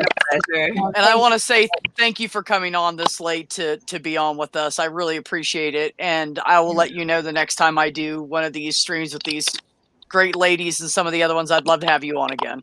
Thank you so much. Thank you. Right. Thanks for Thank you having for coming, Esther. It was great to actually talk to you It was like so in virtual Yes. person. Right. Thank you. Absolutely. Have a great night, sweetheart. Bye. Bye. Bye-bye. Can I just say something real quick? Lord. All right. So if there happens to be anyone out there that's a conspiracy nut, and I don't know why you'd be watching this. Control. Right. Troy, please. I hope something gets in through osmosis or whatever. But I just want to say one thing. You're a goddamn idiot. No. Okay, I'm sorry. How you What? feel, Maya? That's pretty presumptuous really that God has anything involved in this. How about just damn idiot? I mean, all right. So nobody wants to kill you. Here's the actual conspiracy. They want us alive and working for them. We are little worker bees. They want to work the shit out of us until we die. That's how they want to kill us. They don't want to I'm 40, but I'm still in my prime. I can still do a bunch of shit. I have a lot of they can utilize me and what's the word? I can't think. I'm so mad. Extort? Right. They can use your labor to help the economy. Extort. Yeah. Extortion. Yes, some kind of extortion. It's something else starts with an E. It's just impossible to pay someone fairly for their labor, especially in the United States. So here's the thing. They're going to usurp just every ounce of me, every just drop of will to live. And then they're going to let me die. So the old people that they were willing to let die so that the economy could run, that was they. If you are probably in your 20s, 30s, 40s, no, you're strong. You got that good back. They want to break you down. You got a good 40. Says never again. 10 to 40 years out of you. No, they want you alive. You're buying into the wrong theories. Yeah, no, you're absolutely right. You are so right, Maya. And the other thing I wanted to say, but I didn't want to cut off Esther because she had to go. And also, thank you, B, for getting Esther on the stream. That was so cool. Okay, so I got really lucky on that the one. rest of you are fine. No, I'm kidding. No, the rest of you are amazing also, but it was really cool to meet Esther, and I'm a little anyway. But because her videos are amazing. But Yeah, they really the point is that in this country, what you brought up about the conspiracy theory going around that the COVID-19 vaccine will kill Black people. I do want to say our government has done that. I mean, the Tuskegee experiments, you all know about that. You know that they infected family men who had wives and children with syphilis to just. But even in that case, Julie, my point is just that I can understand why somebody in the Black community might be more hesitant. Right. Right. No, and that's warranted. And a matter of fact, that's one of the reasons why I asked before we went on hiatus with our network to do a stream strictly on. We talked about the development of the COVID-19 vaccines, and we also talked about implicit bias and racism in healthcare, because that's very real. And I even wrote a whole piece on my blog about these whole particular theories, conspiracy theories about the COVID-19 vaccine specifically targeting Black people. Jenna! I had to get Wait a that minute. out. It's almost like people want you here. Anyway. He's trying to get her in here for like an hour and a half. I know, I right? know. Like, She's all literally. driving, go to the grocery store, Right, I get her gotta- nails done. Right. I got to do a whole thing before I get on B's stream, but I'm finally here. You know- Jenna! I feel like one of those like late church goers that'd be like, "Excuse me, can I get a seat in between Right. y'all? I'm a little late for the service." Right. Hold on, Jenna. Wait, you ain't do it right. Where's your finger? Put up the finger. And we're glad you're here. Yes, Can I sit there you between go. y'all? Wait a Oh, they minute. already passed See the if I got plate. this right. Okay. Yes. I'll put my offering in at the end. Yes, Sit on exactly, it yes. in. Then let me go on and No, look at this stuff. it is your turn. How is your 2021? Yes, talk to your Yeah. Oh my That's gosh. I've been mad as hell. Okay. We can relate. We definitely can relate. I'm like, I'm not too far away from y'all. I have my own personal mad, and then I've had the usual mad, of course. Girl, yeah, what can I say? What that hasn't already been said and then some. I mean, work is still good. It's a little crazy. I'm mad as hell with management, but that's okay. I still do my job. I still go to work. I just, came rushing off work now anyway. Gosh. Thank you. Yes. No, thank you. Whew. Glad to see y'all. I know a lot of you guys. I no, Jenni, my apologies. Hi. This is my first time meeting you. Nice to meet you. Jenna. Yes. There's a lot of Jennas. There's a lot of J's Jennis. going on up in It here. is. A lot of Okay. J's. That's why I got Maya and Cynthia on, so I wasn't sticking out in the middle of nothing over here. There you go. MC. I work and school full time and do nonprofit show and my own show and just here and there and all over the place and I'm just You trying got to nothing going on, basically. I have nothing going on. Nothing. Nothing. I know you're so lazy. Right? Just putting my own health and my mental health in the forefront is what I'm advocating and trying to do for myself. Besides, getting the COVID vaccine, I get my second one this Saturday, but just just personal things I've been dealing with mentally and physically is just kind of putting me a lot out of whack. Apart from just doing this, that, and the others. But yeah. That's okay. I'm happy to be here. Well, I am glad you made it, lady. Okay, so you know what, B? I apologize, B, because you did say this to me before when you had your deep conversion story with Neil to hit you up and remind you of what my schedule is, and I'm like, oh shit, I never told you. It's okay because I forgot to remind you to remind me. I don't even. Gotta get some and reminders. You're not on. And the thing about it is that since Jenna is not on Twitter, what? Well, 2021. That's why I missed her. That's right. Look, what you Are need you to allowed do is what to do I that? did. I got a Twitter account, Am I allowed but to I do don't that? really go into the feed. I just go into my DMs, make sure everybody's doing okay, shoot somebody a message here and there. I ignore the rest of that shit. That's why you do it. I need to learn how to do that because I'm daily fighting with somebody about something on Twitter. Like, stupid. Like, how do you not? You can't fix stupid, baby. I know, but I do try anyway. Yeah, I know, but they just say stupid shit, and you can't just let it go. Right? Or I just make sarcastic remarks. I don't say anything real.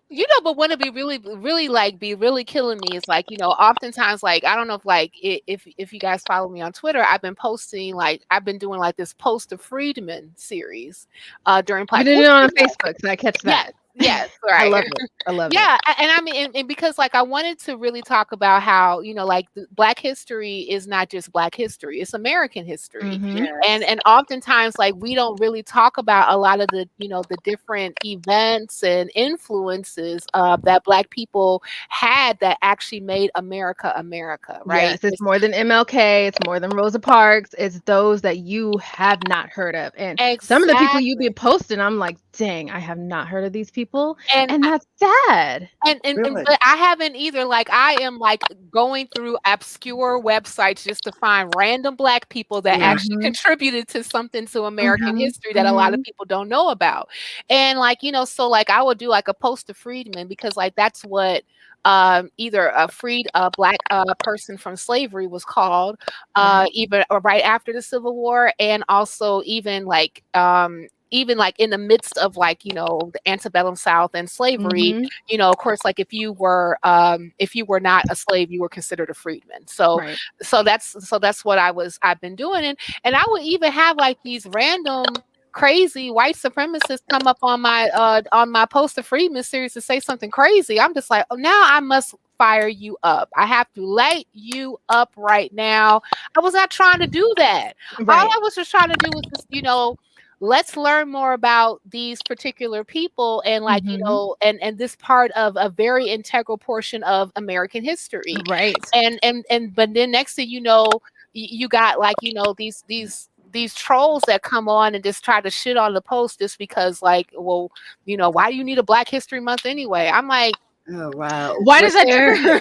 Why does that trigger you? Why does that trigger you? And you know what? I don't know if you guys got a chance to see Amber Ruffin's how we got here. I've heard of it. I don't think I've heard of it. First off, okay, like if you go, I'm going to try to retweet it again so that you guys can see it, and maybe I can even put it on Facebook so you can see it. But Amber Ruffin did this whole thing called, we need a White History Month, because maybe we can actually start telling the truth about really what history is about in America, right? And I mean, and she did a beautiful breakdown of how white history should really look in America, and including like all the alls brought us to this particular present point. And I was just like, I have no edits for you, sister girlfriend. I have no edits. It was absolutely. I missed a second because I had to use the ladies' room, but that's important. It is. Word. Yeah.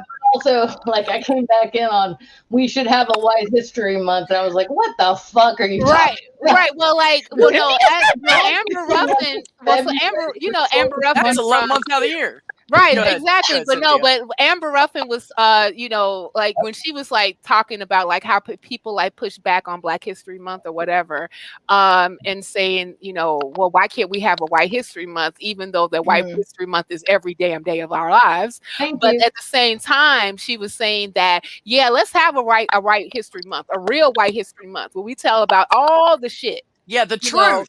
Let's talk about what we did to Black people and Native Americans. Right. Let's talk about the damn near extermination of indigenous people. Let's talk about how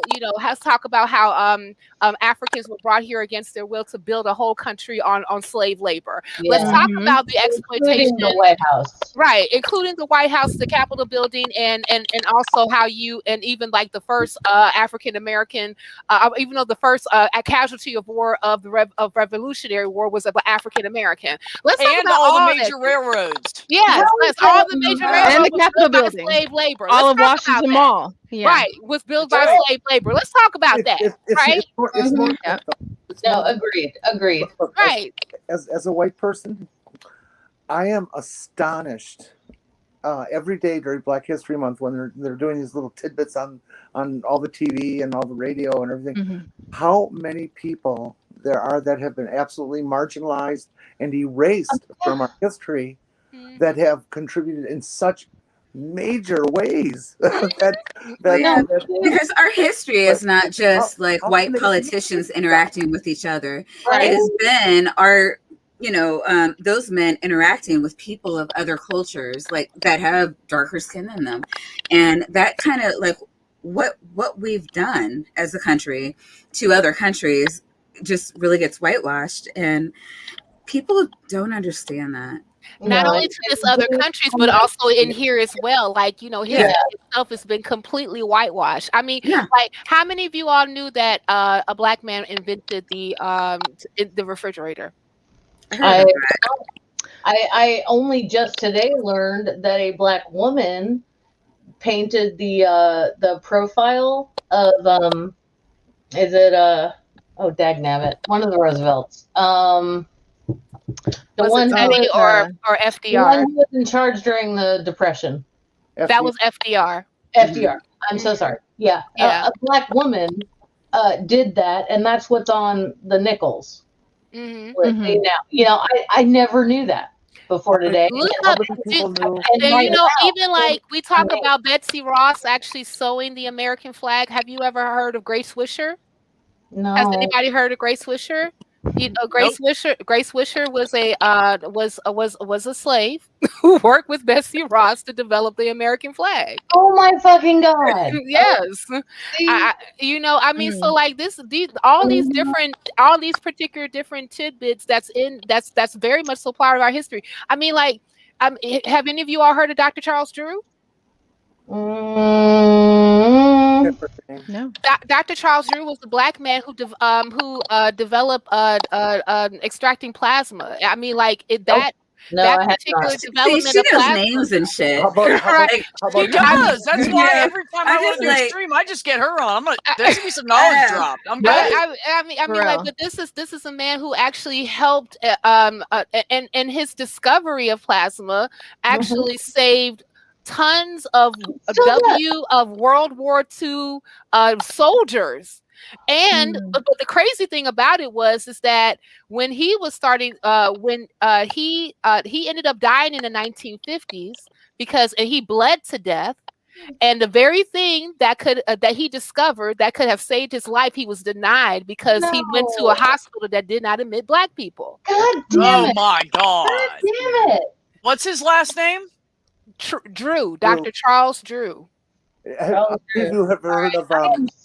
God damn it! That is so Perry or Percy Julian? Dr. Julian? Percy Julian. Yeah. Yeah. Sounds familiar. He is the doctor who chemist who developed the ways to synthesize all the human steroids, corticosteroids, testosterone, estrogen, all that. Every person should know who this person is.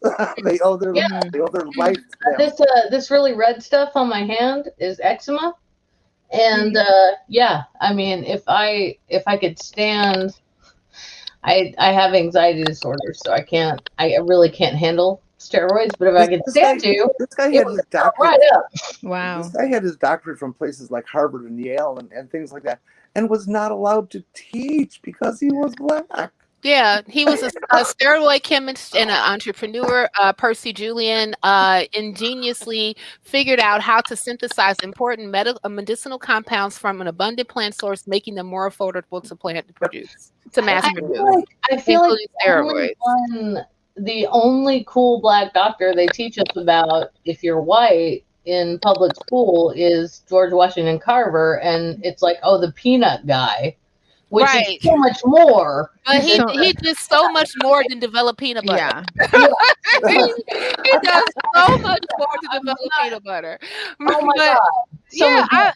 I mean, but that's the thing. Like, there's so many. There's so many people that actually contributed to American society, to American ingenuity.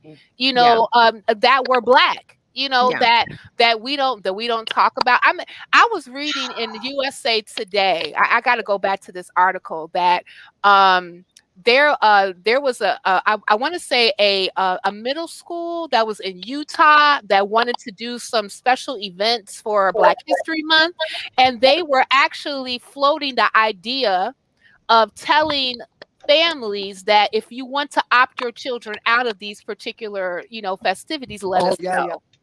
That was in was that Colorado? No, Texas. In Utah. It was in Utah. Oh yes, that's right. It was in Utah. It's not like we're trying to tell them like sex education stuff. I can understand that, maybe. Maybe. Really? You can opt out of Black History, which is American history, event. Then I opt out of the lies you've been telling me about history. I know that's right. I opt out of paying taxes. How about that? Look, I'm going to tell you guys. Look, let me tell you how bad it was where I grew up. But, They didn't even teach us really about George Washington Carver. I didn't hear about him until I was in high school in a city, and then they took me back out. I went out from that high school back to the country high school. Mm-hmm. Never heard about that shit again. Now, one of the things that that's how bad it is. You are absolutely right. We're not even going to talk about NASA. Rarely acknowledges the contribution. Yeah, how about not just POC, but women? Yeah, we're not even going to talk about it. Right. Hidden figures, hello. I mean, like, these women actually, you know, they came up with the calculations that brought the people to the fucking moon in the first goddamn place. If it wasn't for them, wouldn't be no Neil Armstrong going to the fucking moon. That shit wouldn't happen at all. I mean, like, so that's the thing, like, you know. But this is the constant cycle that we're having in this country. Like, we just want, and you know, and I even wanted to tell people, like, when it comes to, even when we were talking about COVID and, like, you know, Black people getting the vaccine, it's gonna kill them. I said, no. Do you know how you getting killed? You getting killed from all of your contributions from your ancestors being erased from history. That's how you getting killed. You know how you getting killed? You getting killed when the country doesn't even want to acknowledge that your ancestors built it in the first place and you are owed redress and repair. That's how they're killing you. You know how they're killing you? When they constantly have these horrible institutions that are dictating how we are actually policed in this country today, to the point where a lot of us, even when we're in our car and we have done nothing wrong, if we get stopped by the police, we're having fucking asthma attacks. That's how they're killing you. You know, I said, so this is the type of stuff that has been quantified, that has been qualified, and we have data on it. It's not just people just talking. So I mean, like, so these are the things that, you know, you really should be focused on, because we need policy to fix them, instead of coming up with like crazy conspiracy theories that cannot be corroborated out of your ass. Stop that shit. And one of the most insidious things that bothers me is that, okay, as this white person who grew up with white privilege, I'm not surprised that I don't know about all these people as individuals and what their contributions were. But there's and I haven't heard a number on this, so I'm just guessing. I would bet a majority of Black people don't know these names either. They don't. They haven't been taught. Jenny, depending on where they were raised, absolutely. Let me tell you something, Jenny. Like, majority of the shit that I know concerning Black history, I didn't learn until I was a fucking adult. Yeah, I don't even know where I learned half the stuff that I know, but like, we were watching Lovecraft Country, and why did my son say to me, "Who's Emmett Till?" And I was like, "Oh, holy wow." I'm like, it's imaginary pearls. Well, no. Right, no, yeah. I didn't know who Emmett Till was till I was in my 40s. Yeah, I believe it. I didn't know who Robert Smalls was until Drunk History. Oh, yeah, that was literally, that is what I did not know. And I was like, oh my God, this man is amazing. But I did not know who he was until I decided to watch Drunk History on YouTube. Right. I love Drunk History, by the way. I wrote to them and said, can I do a Drunk History? I know I am nobody.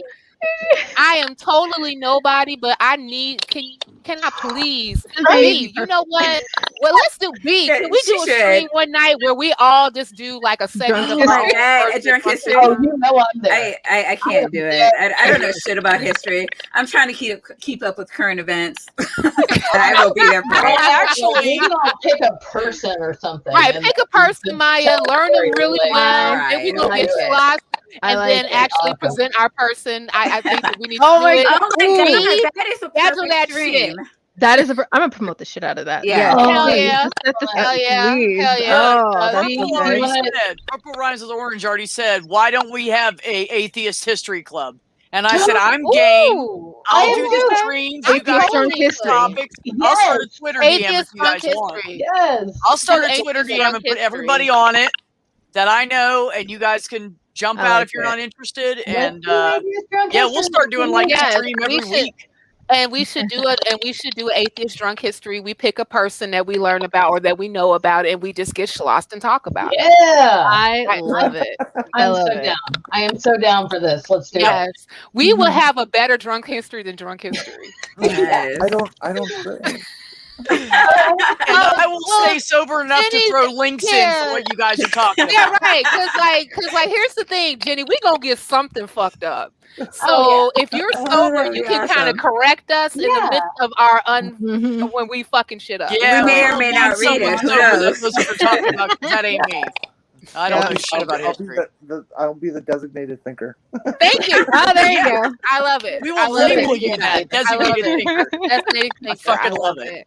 You know what? Oh, That's hey. the problem too. That's another problem that we have in this country. The Yeah. lack of critical thinking Holy skills. shit. Oh my God, yes. They And need I to was- teach that in high school. I know. Hell Yeah. yeah. Something. Yeah.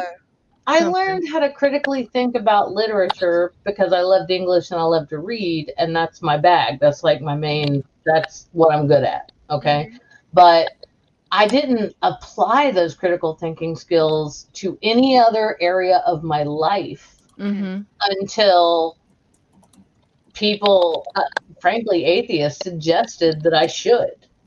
And then it was like, oh, right. Okay.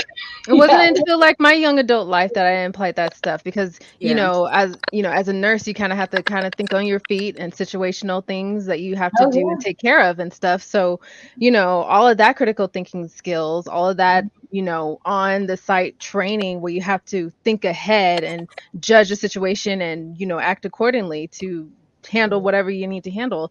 It's kind of like, yeah, it's that I only applied that to that particular skill, to that, part of my life. Everything Yeah. else was like, Yeah. One of my favorite nope, not supposed to say favorite. Anyway, one of my nieces is sorry. she's your favorite. Hopefully none of the Bad other ones on. will ever see this. Anyway, one of my nieces happens to be a nurse, and she's amazing. And she's that way. I mean, she absolutely applies critical thinking in every moment of her day, except that she's a born again Christian, and it does not apply to that. And that, it's okay for now. I have hope. She's young, whatever. I have hope that she'll, come around to maybe at least a broader view of things. It's hard. Yeah. It's difficult because, when I had to routinely go to church and everything when church was open, thank goodness it's not still. Me, myself, my mother, and my sister are nurses. So we would constantly get those questions about, people have interesting, they word them interestingly. So I'm gonna say these as nicely as possible. Like, oh, how do you, oh God, this is so bad. These are not my words. I apologize. How do you accept gays and trans people, and how do you address them in the workplace? Or, how do you think about like health, because you're healthcare, right? So what if, we pray to God and, God has another plan, but blah, blah, blah, helping them like understand like the nursing and the body system and anything like that. But then, not me, but when my mother and my sister answers them, they apply the nursing thought and break it down to common terms. But then on the back end, they say, oh, through God's will, blah, blah, blah, blah, blah. And I'm like, oh my God. Whatever. Okay. I know. It's so hard. And it's hard. It is. I see the cognitive dissonance within her. Like she I'm so lucky, and this is why I should never talk about her online, because if she ever finds this, she might close herself off and not want to talk to me. But I'm so lucky that every once in a while, she's an adult. She is a fully functional, self-sustaining adult. And every once in a while, she decides to text her aunt and tell me how she's doing. And it is such a gift and such a wonderful thing. And so I try not to push too hard. We did have the whole, I did meet her for coffee when I realized I was an atheist, and we had the whole, conversation, and I told her why I thought what I did and why she thought what she did and all that stuff. And that was fine. But, well, it was uncomfortable as fuck, honestly, but it was fun, ultimately. And we accept each other as we are. And the cool thing is, the good thing is that I'm the aunt that she can come to and say things that she might not be ready to say to somebody else in the family. And so for that, I am very grateful, and I'm very grateful. And that's all I'm going to say about that. I'm very grateful that I can keep her confidence in that way. You know, I have that problem. I have like 20 or 15 nieces and nephews, and they're all so damn independent. I don't talk to them anymore. Damn, I thought I had a lot. They just don't need anybody anymore. The youngest one's like 23, and once in a while I'll talk to him. But yeah, yes, I wrenched Cynthia and Maya. Yes, I did. The youngest one for me. Wrench Jenna. You guys are here so much. Oh Lord. Yeah. Wow, I was like, I got like every like moving up in the world, right? Right, I know. Like that is like, like that's like my goal in life is to every time that I go to people's different YouTube streams that they just wrench me, and then I mean that then go #goals. I mean, like I'm doing something. Do you have a wrench on my channel? You should. I don't know if I have a wrench on your channel. Next time you go live, I'm just gonna be popping up in the chat and okay. Only thing about it, like oftentimes, like when you go live, I'll be working. Yeah, like I don't even know if I've ever been to your channel. Yeah, same. Luckily, after to make sure I just get a notification. Julie was live. It's gonna change. Yeah. Right, exactly. I got a notification. Julie was live. I'm like, Right. what is it? Look, I'm excited Okay, that fine. I'm That's excited me. she's going to be working because I can never catch her streams. Her and Junk Shop, they do them during the day when I'm working. I can't get them. No, we're gonna have to go later. So woohoo! Yeah, that's right. Because now y'all got like you like part of our working schlobs now. So yeah, you know and what I'm I'm saying. so happy. I know. I know that's right. No, I feel you. I remember when I was I went through like several months without work before I got working at the clinic that I'm at now, and I remember I was damn near going insane because like that is not something I'm used to. I'm just like, I need a job now. Yeah, like hire me. We had the money for next month. Mm-hmm. After that, we were looking at having to figure out a legal way to break our lease due to poverty and move in like either on, my best friend's land or in my parents' house. And oh my God, no, thank you. You know what? That's another goal. I need a best friend with land. Yeah. So if there's anybody home. Right. If there's anybody out there who wants to be my best friend with land, holla at me. You got it at gmail.com.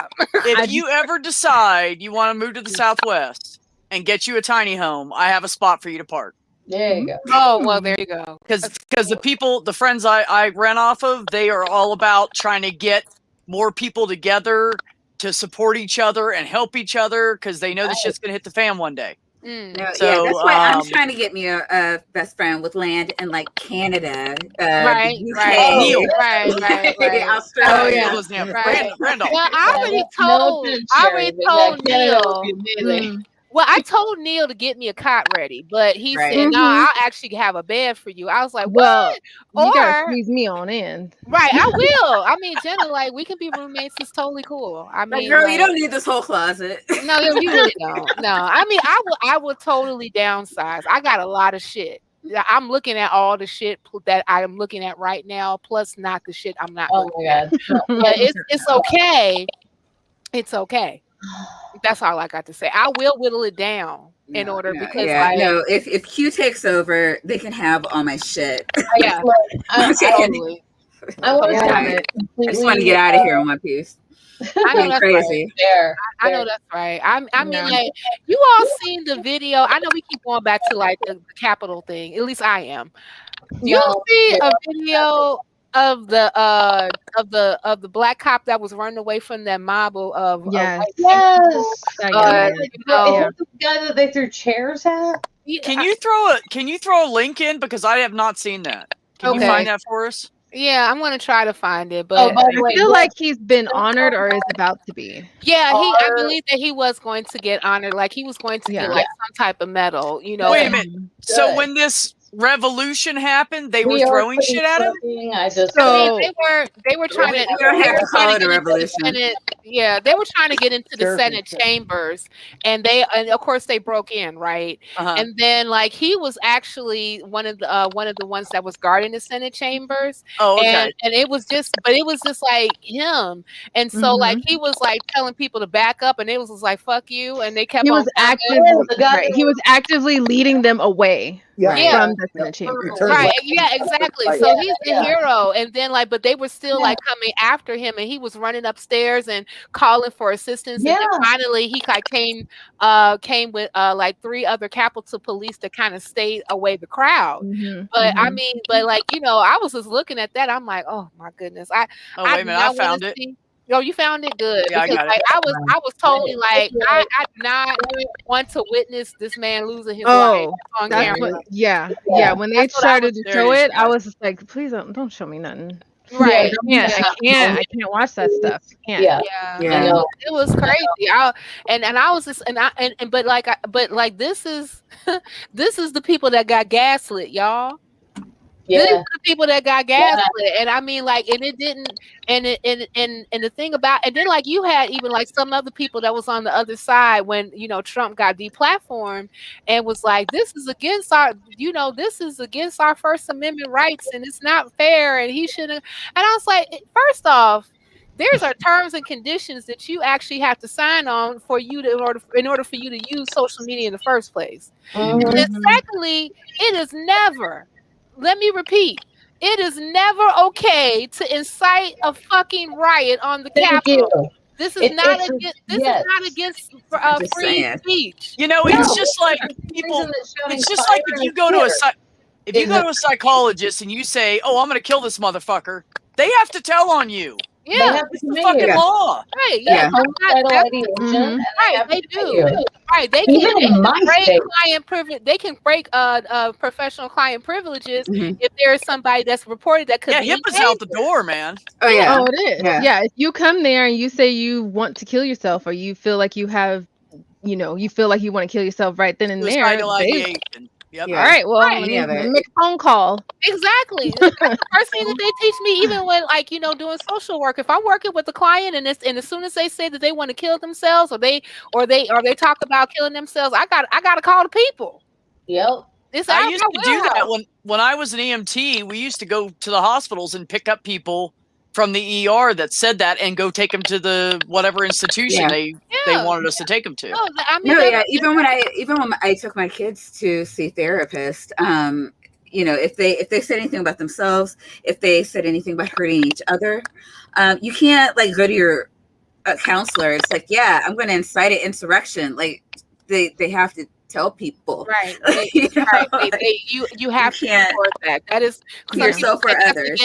Right. That's some people's. Oh, that's against HIPAA laws. No, it is not. No, it's in the Hippocratic Oath to it is. Help and save people. All right, but even in like the HIPAA laws that's on the books right now, like if any time that somebody is threatening harm to others or harm to themselves, you have to exactly. You could actually lose your life if you don't. You can lose your license. Yes, that's part of the oath. You're absolutely right. They can. Yeah, even Tennessee, where the laws to be committed against your will are damn near negligent.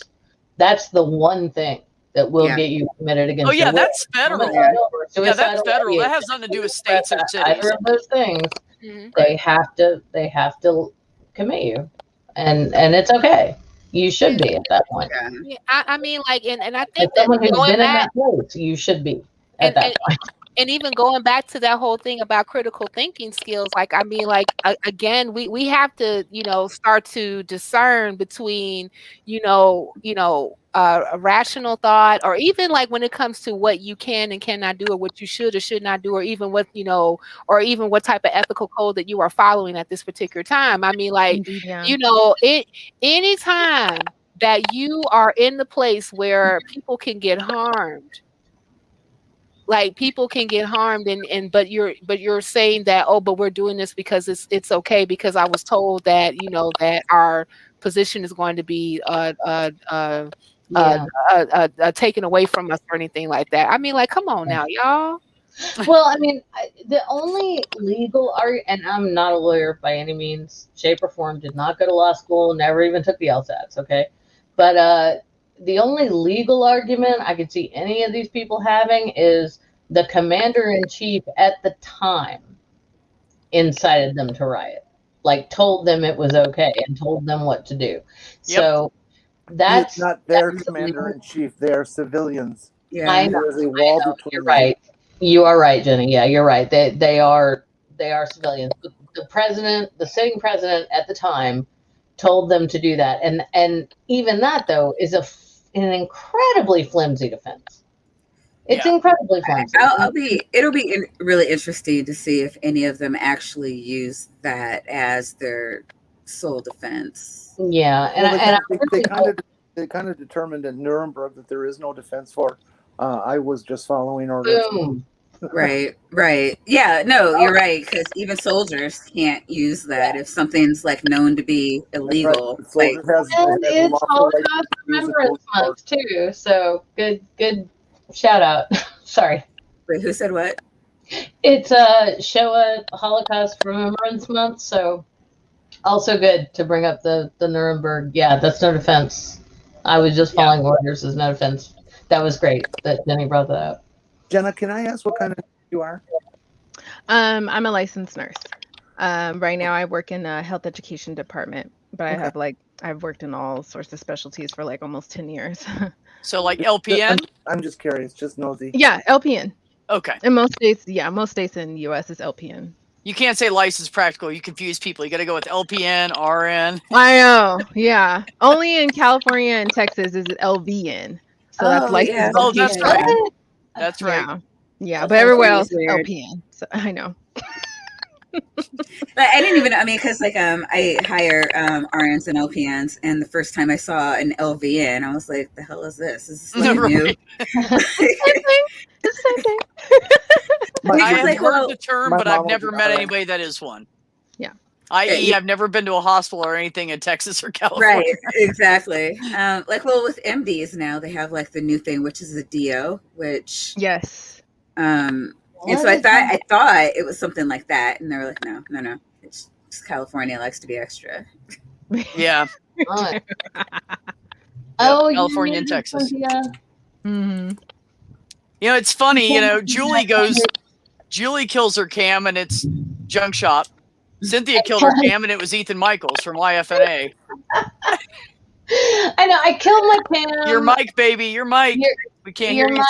You're muted, Cynthia. I killed my cam because I'm smoking a clove, and I know I've told everybody that we're quitting smoking. We are. I have not had a smoke since 10 a.m. And I'm not smoking the usual cigarettes I smoke because if I do that, I go through like a whole pack of them. So I am smoking a clove, but I didn't want to be a bad influencer. What I stopped smoking. I stopped smoking about every hour and a half. Oh, that's right. I forgot his channel I was on. And so we started the stream, and Julie's just like lying right out the bottle. I don't want to be a bad influence. That's fun. I don't mind. That's why I stopped the camera. Well, yeah. Since I helped produce like the big stream, that we for recovering from religion.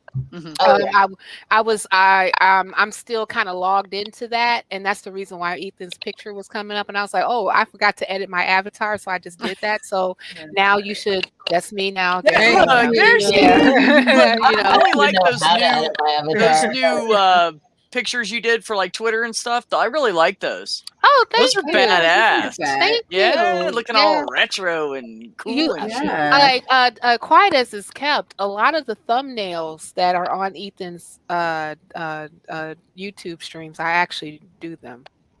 Oh, you make thumbnails and stuff? Yes, I do. I make thumbnails. I make intro videos like on my show, like on %, like all the intro videos, I made them. And I like doing that stuff, and I learned that all by hook and crook. Yeah, nice. That's how I learned all the stuff that I have for my thumbnails. I just started playing with shit. Honestly, I got Paint 3D, on my computer, and it's great. You can do Really? so much shit with Paint 3D, and it's Yeah, you can. simple. It's user friendly.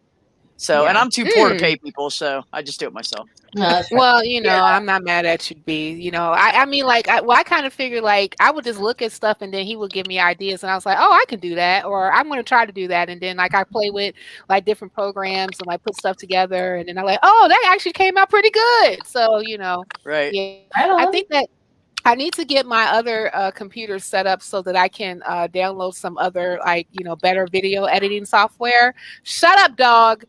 And I don't know if y'all can hear that. Damn, I hadn't even said anything yet. Right. It was Right. a I'm like, little- hush. The dog was a little out of left field because I didn't hear the dog first. So. Right. That's why I was like, shut up, dog. But no, she's loud. And I was I tell you, Cynthia, I used KineMaster, KINE, I think it is, or KINE Master, and it's a free program to use. If you pay for it, you get a few more things, and they get rid of the little logo. Okay. But I use that, and it's super simple. You can overlay stuff. If you look in my my playlist for what was it? My traveling playlist for my tiny house stuff. I did a video, first video I've ever done, and I did some buskers. People that play on the street for money. Oh yeah, really big thing in Santa Fe because it's legal to beg here. Like they're so about taking care of the homeless. It's legal to beg. It's legal to play music for money and stuff. And I met a couple of amazing people on the street. And so my brother knew them already, actually. So I made a video with KineMaster on that, and man, it was great. You can like fade in and out. You can overlay. You can overlap music. I mean, whatever you want to do with it. Okay, I'm gonna have to check that out. It's pretty cool. That's another reason why I like doing these streams, because we learn about different stuff, and, absolutely. and we help each other. Especially, one of the things that I really appreciate about this whole community is how people are very much so willing to jump in and help other people out, especially when it comes to growing their channels, making their channels better, like lending some of their expertise when it comes to how to do things. And I don't see that a lot in other communities outside of the atheist community. So it's really cool that is a thing. So I appreciate that very much. I appreciate y'all. I so appreciate y'all.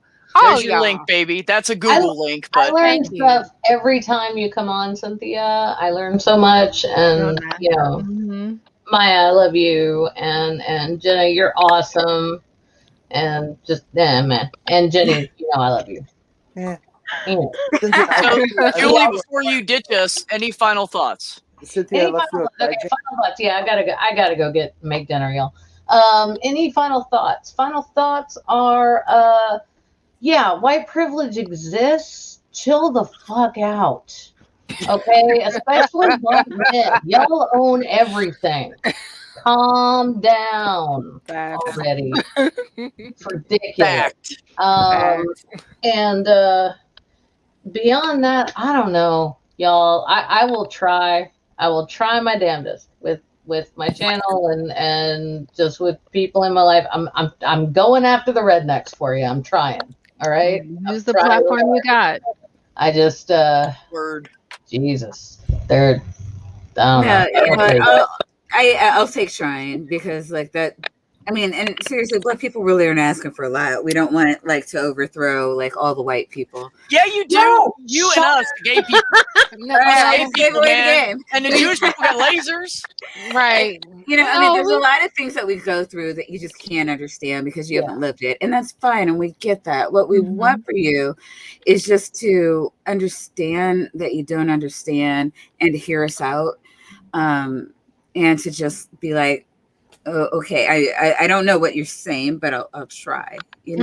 Just hear us. I mean, that's what I did the first time I had you guys on. I learned so much from Maya and Cynthia. I can't even tell you. All I knew is that what was going on is wrong, and I knew I was unknowledgeable. And what have I always said to you guys? I have no clue. Tell me. I don't know. I'm not going to act like I know. I mean, I've had black friends my entire life throughout wherever I've lived. I still don't know. And it takes that. That's all. It takes the willingness and the genuineness to just sit back and be like, okay, tell me. Right. Hear it. Yeah. That's a big part of it. I mean, to like if you and that's one of the things that I just really want like white people on a macro level to really do is listen, you know, because like oftentimes, and I understand that there have been other black leadership that has kind of like entered into the social justice space and just basically use it for grifting purposes. But that doesn't necessarily mean that there's still not an issue. You know, that doesn't necessarily mean that we still don't that we do not have that we have equality in this country, because we don't. It you know, so like if you have like sincere people that's speaking against these particular injustices, and it's kind of like I remember I was talking to another atheist YouTuber about like when a lot, especially like when it happened with George Floyd. And like, you know, she was asking me questions and I told her, I said, you know, she said, I see the stuff that's happening and I know it's wrong, but I don't know what to do. And I told her, I said, well, listen to Black voices, because we'll show you what to do. And secondly, you know, even though that Dr. King said this, and it was so true, that you can't legislate morality, but you can regulate behavior. Yes. You know, Yes.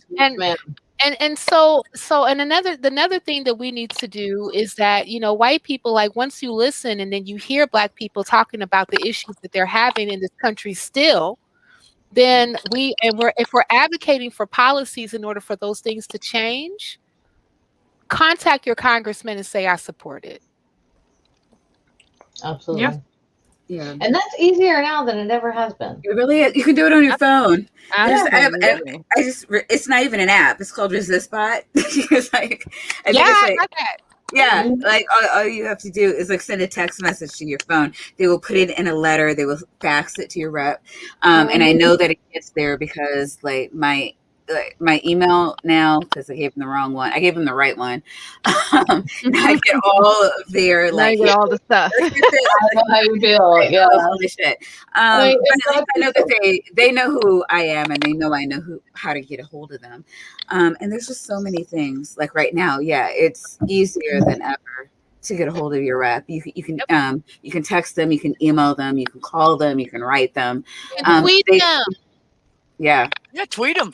Yeah, you can tweet at them. I do it at my governor all the time. Hell yeah. I'm on Governor Pritzker's ass.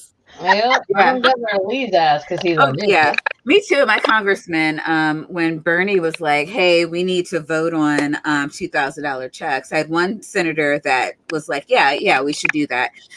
So I think there's like 5 that voted with him, and so one senator that did and one senator that didn't, and I just blasted him on Twitter like, "You're a fucking embarrassment." Like, I know you did this shit because you're not up for a re-election in 4 years. I'm not letting anybody forget this shit. And there's a couple hundred of us, you know, saying the same thing. Like, we see you, motherfucker.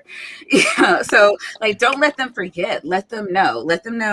And so there's a lot of people in there. I don't think they're grifters. I just think that they don't know what to do and they're mad.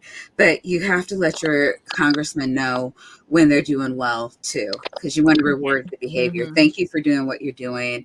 Yes. And no, don't do this. You have to know both because, and actually, Cynthia, I think you were mentioning this earlier, and I wanted to kind of piggyback on that, like 2 hours after the fact. We're not only citizens on election day, right? You know, yeah. Our democracy is built for us to interact with the system. And so what I say to people all the time is, if you were accused of a crime, you wouldn't get a lawyer and then just completely ghost him up until the day of the trial and then get mad because he had no idea what you were going through and you lost. And it's just like, what the fuck am I paying you for? If we're paying someone to represent us, they should know what we want them to do, because when we're silent, they're going to take it. We're complicit, you know, because there's a lot of people in their ear. They have a lot of money and they're pumping it in their pockets and they're telling them how they want them to act. We've got the numbers. They can't stay in office without us.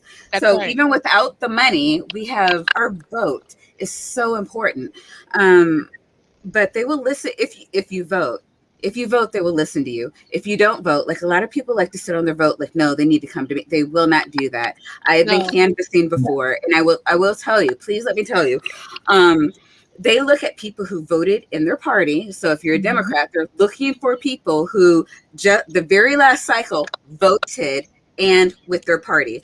So if you are registered as a Democrat, but you haven't voted recently, you're a non-voter, I don't care about you. The people I care about, the people who are going to act. That's who they are looking for. That's who they are targeting. Yeah. Yep. So you know, you need to vote. You need to get your, a dog in the race.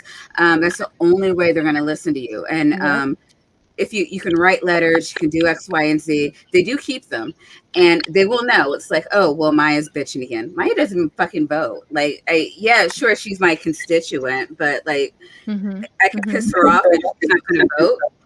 Cool. I'd rather do that because it's easier to get a couple of people in agreement with me than a bunch of people in agreement with me. So the fewer people that vote, it's really the better for them. You need to act, even if they're not lockstep with you. That's fine. The way to push them in your direction is to be active. You have to do all of the things. And I know it's boring. I know it's really boring.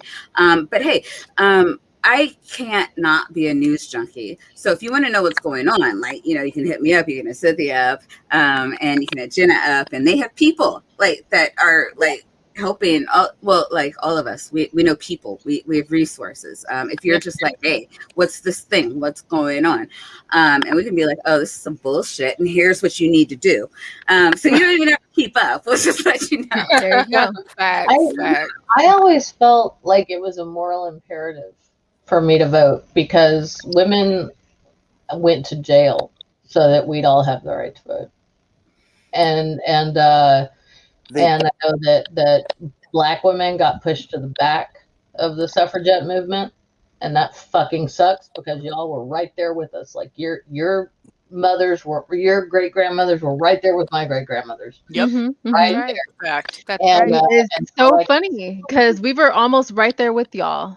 Yeah. In the early 90s. And then, you know, we got pushed back, you know, that's fine. And then once you guys got your foot over it, then we were like, okay, now it's us. But then, you know, the civil rights thing happened, and all of that with Black women, especially in the church, had to take the back seat while the men went out and walked the streets and fought for that civil rights. We had to take care of the kids in the church and, you know, house them, but protect them because you could have get killed left and right, lynched left and right.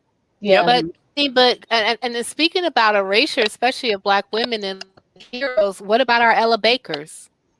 What about our Scotts? What about our Hattie? Oh crap! I'm looking at her. Looking at her face. Hey, Hattie is it McDaniel? No. Is it McDonald or McDaniel? No. Fannie Lou Hamers. Oh, what am I saying?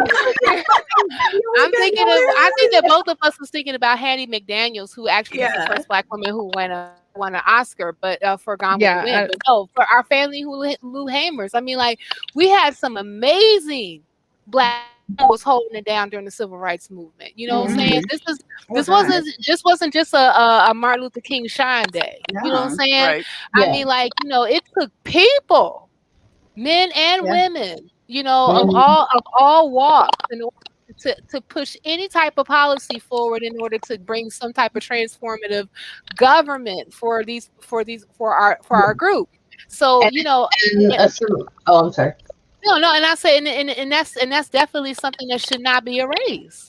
Those are heroes. Should not. No, they are. I mean, because like when you see those pictures of Martin Luther King walking down the street, these weren't people that, like, you know, in the Bible, it's like, oh, is that Jesus? Maybe I should.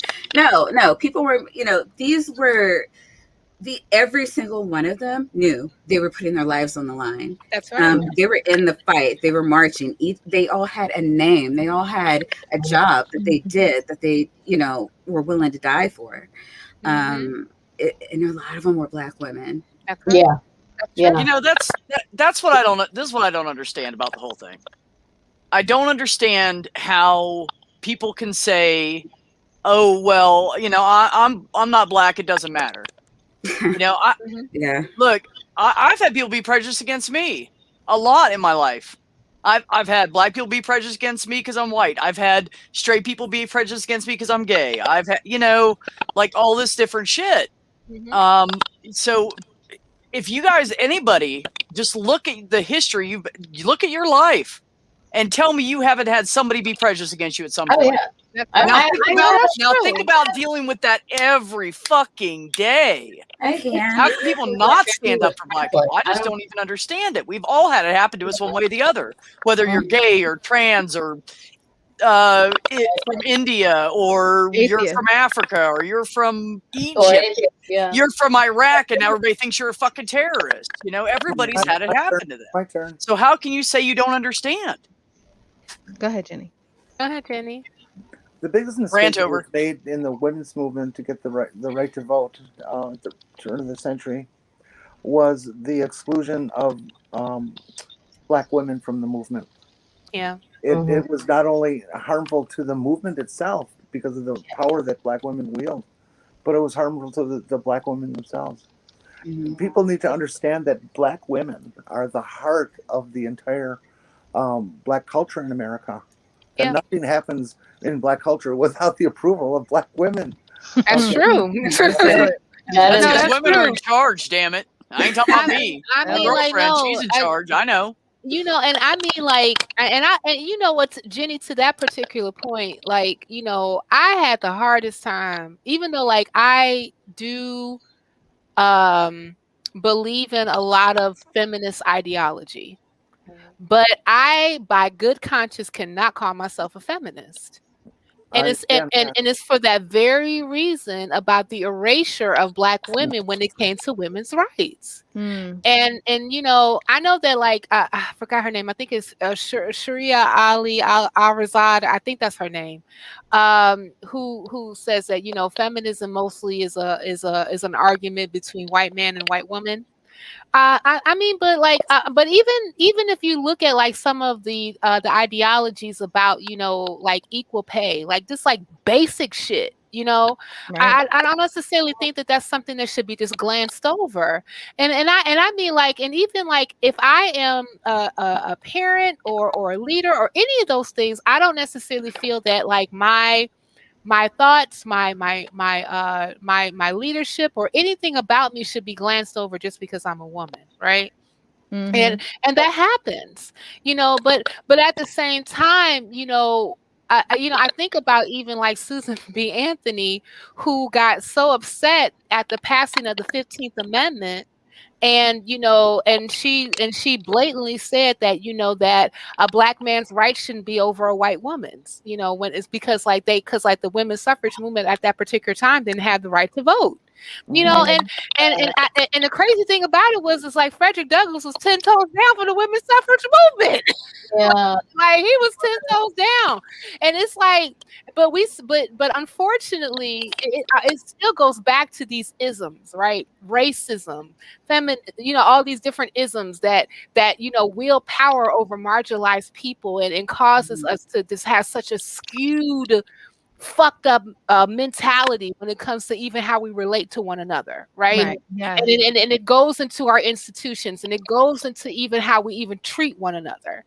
And and or even how we decide that how we believe that how people are supposed to live their lives. Like I got to tell you, if you were born male, however, you identify as trans, that like you can't do that because of whatever. Like it's against a more of imperative. And I'm like, who are you to tell a person how they're supposed to live their fucking life? Crazy. This is not you. I mean, like I said, you are not, and this person says you are not have these people experiences. I mean, like, so it's and a lot of this stuff. I'm sorry, I'm ranting again, y'all, but hey, I got mine. So go ahead, baby. So I mean, like, so oftentimes, like, when we come with race and gender and all these other things, these are social constructs that are made up by man for us to kind of put people in these boxes that we can understand. But humanity does not work that way. No, it doesn't. Humanity does not work that way. And the thing about it is that if we can kind of I even made this argument, even concerning slavery. Black people positionality, especially when it comes to wealth, wouldn't even be what it was if it wasn't for one institution, Jim Crow. If you even would have left black folk alone. Yep. If you would have left them made that fucking argument. alone Yeah. after slavery was over and did Here's not my mic. enact I Jim need to Crow drop it. laws. You know. I mean, like I England did said, it right. when it comes to like a lot of this particular sensibility, it wouldn't even be a thing, you know. And a lot of times it's because we are constantly imbued with what we feel people should do with their lives based on some type of moral imperative that no one knows where this shit comes from. Mm-hmm. You know, and the crazy thing about it is that we constantly buy into it over and over and over again. We do. And I mean, and even like even those like who even say that we're atheists, like we're complicit too. And the reason being is because we don't speak up when we actually see these particular injustices against anybody that we actually come across that, you know, that happens to be in these particular marginalized communities. You know, I mean, it's like, listen, wrong is wrong. And it should be called out in any particular inferences. And then, and the one thing that I really have no a desire to do is even play like, you know, oppression Olympics. I like, no. An injustice here is an injustice everywhere. Exactly. And every type of injustice, no matter what it is, should be corrected. Right. Quick, fast, in a hurry. And don't necessarily even put your particular idea of what that should be. That should be up to the person who has been that has been oppressed. Right. About what their redress or repair should be. Yeah. Right. And then and when that happens, you step back and say, I support it. Mm-hmm. I support it, and allow people to live their lives without having to hear from the fucking peanut gallery. Yes. Rant over. Sorry, excuse me. I will sip my water. Amen. Not. Don't you dare apologize for I'll that. be bitch. Look, I have a special ticker I put on the bottom just for you and Maya, baby. You go ahead and Hey, it. I don't care. I want that rant on a t-shirt. I'm glad it's get a big recorded. ass I'm glad it's recorded. 12 God, points. Little space, little cover the whole shirt. There you go, Jenny. Gonna have to use a very small font. Thanks, Odd. Rant. Woo. No. Hey, I wanna offer something to the whiteys in the audience. If you're genuinely interested in learning more about Black history, the Black reality, people of color, and you're too lazy to do legitimate research at the library or online and stuff, tune in PBS and watch Henry Louis Gates and follow anything he said. The man is absolutely brilliant. Yes, he is. And he just knows how to talk without being offensive or feel threatening, or there's just so many white people who can say, wow, this guy is cool. Because he is. he's one of my life heroes. Can I tell a story about Henry Louis Gates? I promise I will make it as short as possible. Of course. So when African American Lives 2 came out, and I was watching it on PBS, I remember I was in college at the time when it happened. And so I went home to Chicago and I went to go visit my dad. And I said, Dad, did you check out African American Lives 2 with Henry Louis Gates Jr.?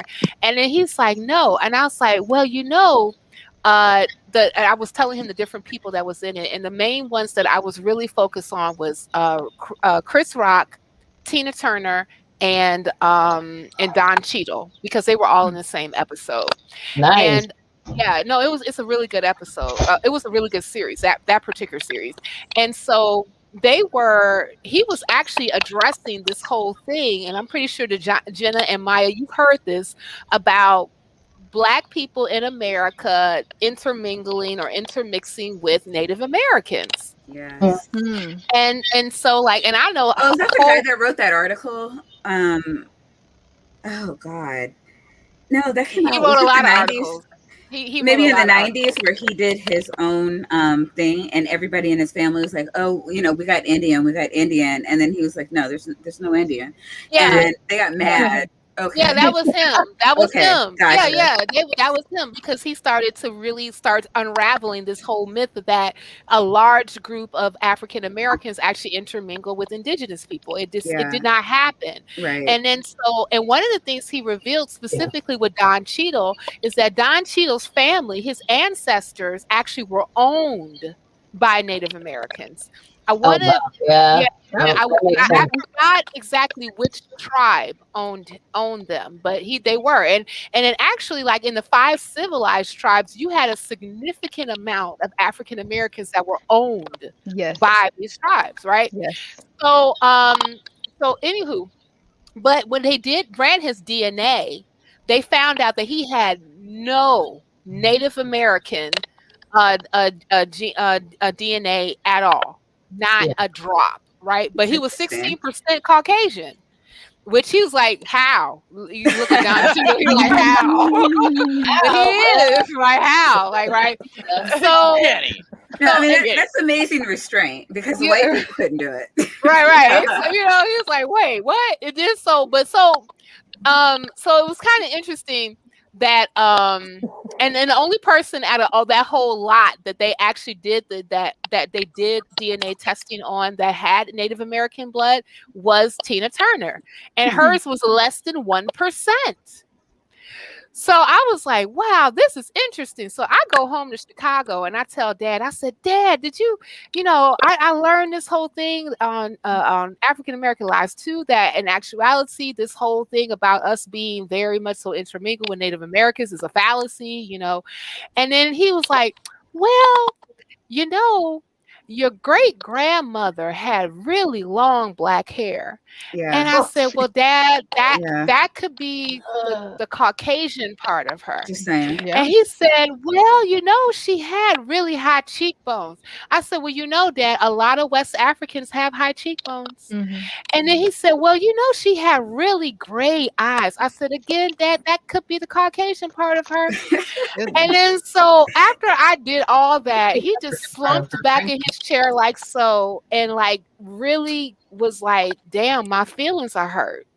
And I was like, yeah, and I felt bad. I'm like, damn, like I just like totally like killed your dream of being part Native American. I'm so sorry. Oh, I know. My family's like that too. Like my mom, when she was dating my dad, like they really got on her. He was too dark for her to date. She very fair skin. My son, when my son was growing up, I had to tell him that his nana is not white, like very fair skin. But it's just the whole family is like that, right? And probably the only reason I have any color at all is because my dad is like, what we call blue black. Where I'm from is what we call attractive, but I might just be wrong to say that in this moment, and I apologize if that is wrong in this moment. What is wrong? I said where I'm from, we just call that attractive, but that might be wrong. I'm sorry. Well, they call the black of the berry the sweeter juice. That's what they say. No, okay. I wasn't gonna say that, but you did. What do they say about Hispanics? Because I got me a little Hispanic girl. Well, that's just. I was gonna. I don't. Right. That's what I said. I wasn't gonna chime in on that because I'm pretty sure that something I was gonna say was not gonna be right. They got some green chilies in their blood. That's the truth. It's right. Little Spitfires. Now you have to remember, like they're coming from a time where people were still trying to pass, and not like they don't necessarily today. But I know a lot of people who, like their fathers and grandfathers, wouldn't come out and tell employers that they were black because it meant that they had to take a lesser job. And these are people I know today. Like they're still alive today. Had to lie to get a decent job to feed their family because like they never would have let them in the office middle management if they'd known they were black at all. That's true. And so like this is kind of like my mom, for her parents and her grandparents, like this is the mindset that they're coming from. So yeah, like it. To be anything other than black was highly desired. Yeah. So Jenna, does your beautiful long hair come from your Indian background then? Not at all. No. No. She's like, do you know how much damn conditioner and how much shit I gotta do to make it look like this? I think this is from China or Peru Right. or How much Brazil. it cost? I think this is Brazil. My Brazilian heritage. No. Yeah. Well, Yes. Made in China on the I believe that what is her name? Nicki Minaj talked about that Brazilian, that Peruvian, that Malaysian. Yes, ma'am. Nah, I got that Malaysian. Yes, ma'am. Y'all check out that documentary that Chris Rock did called Good Hair. Oh my god, I love that I have documentary. to see this. I haven't seen it yet. I'm sorry. It's on Netflix. If you got Netflix, check it out. It's I interesting. mean, I don't know if you'll ever be able to relate. I can. I think I can relate at least vicariously. I've always had Black friends growing up, so maybe a little bit. I don't know. Yeah, I really like that we're coming out of the like my hair right now is completely natural, and I love that Black women are embracing that now because we've never been able to in the past. Right. Well, you know, I was so sad about the whole, issue with my mom that I wasn't able to join the nonprofits this past Wednesday when they recorded, because like the first thing that they talked about was the, Jenna, you brought up about the hair discrimination and talking about the Crown Act. And I was so like, I was ready. I had notes. You saw my notes, Jenna. No. You saw my notes. No, I don't know if you caught the last like maybe 30 seconds, because I was like I somehow I went over and my bad math said, oh, I'm okay, but it went over. But I did mention you and thanked you for contributing so much to the conversation, because that conversation was deep. Whoever watched it, it was heavy. Like the first half of it was really heavy, and you had just so much to give, and I was like, man, like I didn't know how to work it. I was just like, I wanted to mention enough that she put, but I knew I couldn't do it justice the way I knew you could have. But it was a good conversation. I really and anybody get a chance to go to the latest episode of the nonprofits that aired on Sunday. It was really good, and you all had a very long, good, robust conversation concerning hair, and especially like hair discrimination, and how like hair, especially like for Black women, has been such a tough, touchy subject.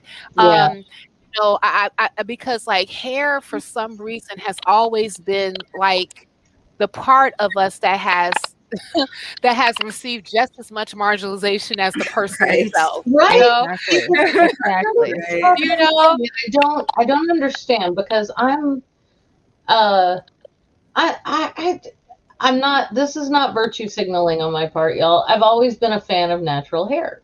I'm like, let it be. Wait, like for Black people? I do. I mean, I dye the shit out of mine, but I don't, I don't perm. I haven't permed it since 1982. So it's, it just is what it is. And I don't know. I don't even know what I'm. No, I mean, it has. I mean, it's a lot to do with societal, the view of beauty, and seeing anything that is indigenously Black as being less than. Yeah, you're right. It is seen as less than, and I hate that. But it's also really cool. It's just. It's all. Oftentimes it's like standard of beauty, as far as like having to have more like a westernized like European look, But oftentimes, like those particular looks have been very damaging to our hair. Like I mean, like now, like of course, like I'm 10 yard up, y'all. Like I'm wrapped up right now, but like but I've worn like every type of thing. I've done like every type of chemical processing that you can think of, like to my hair.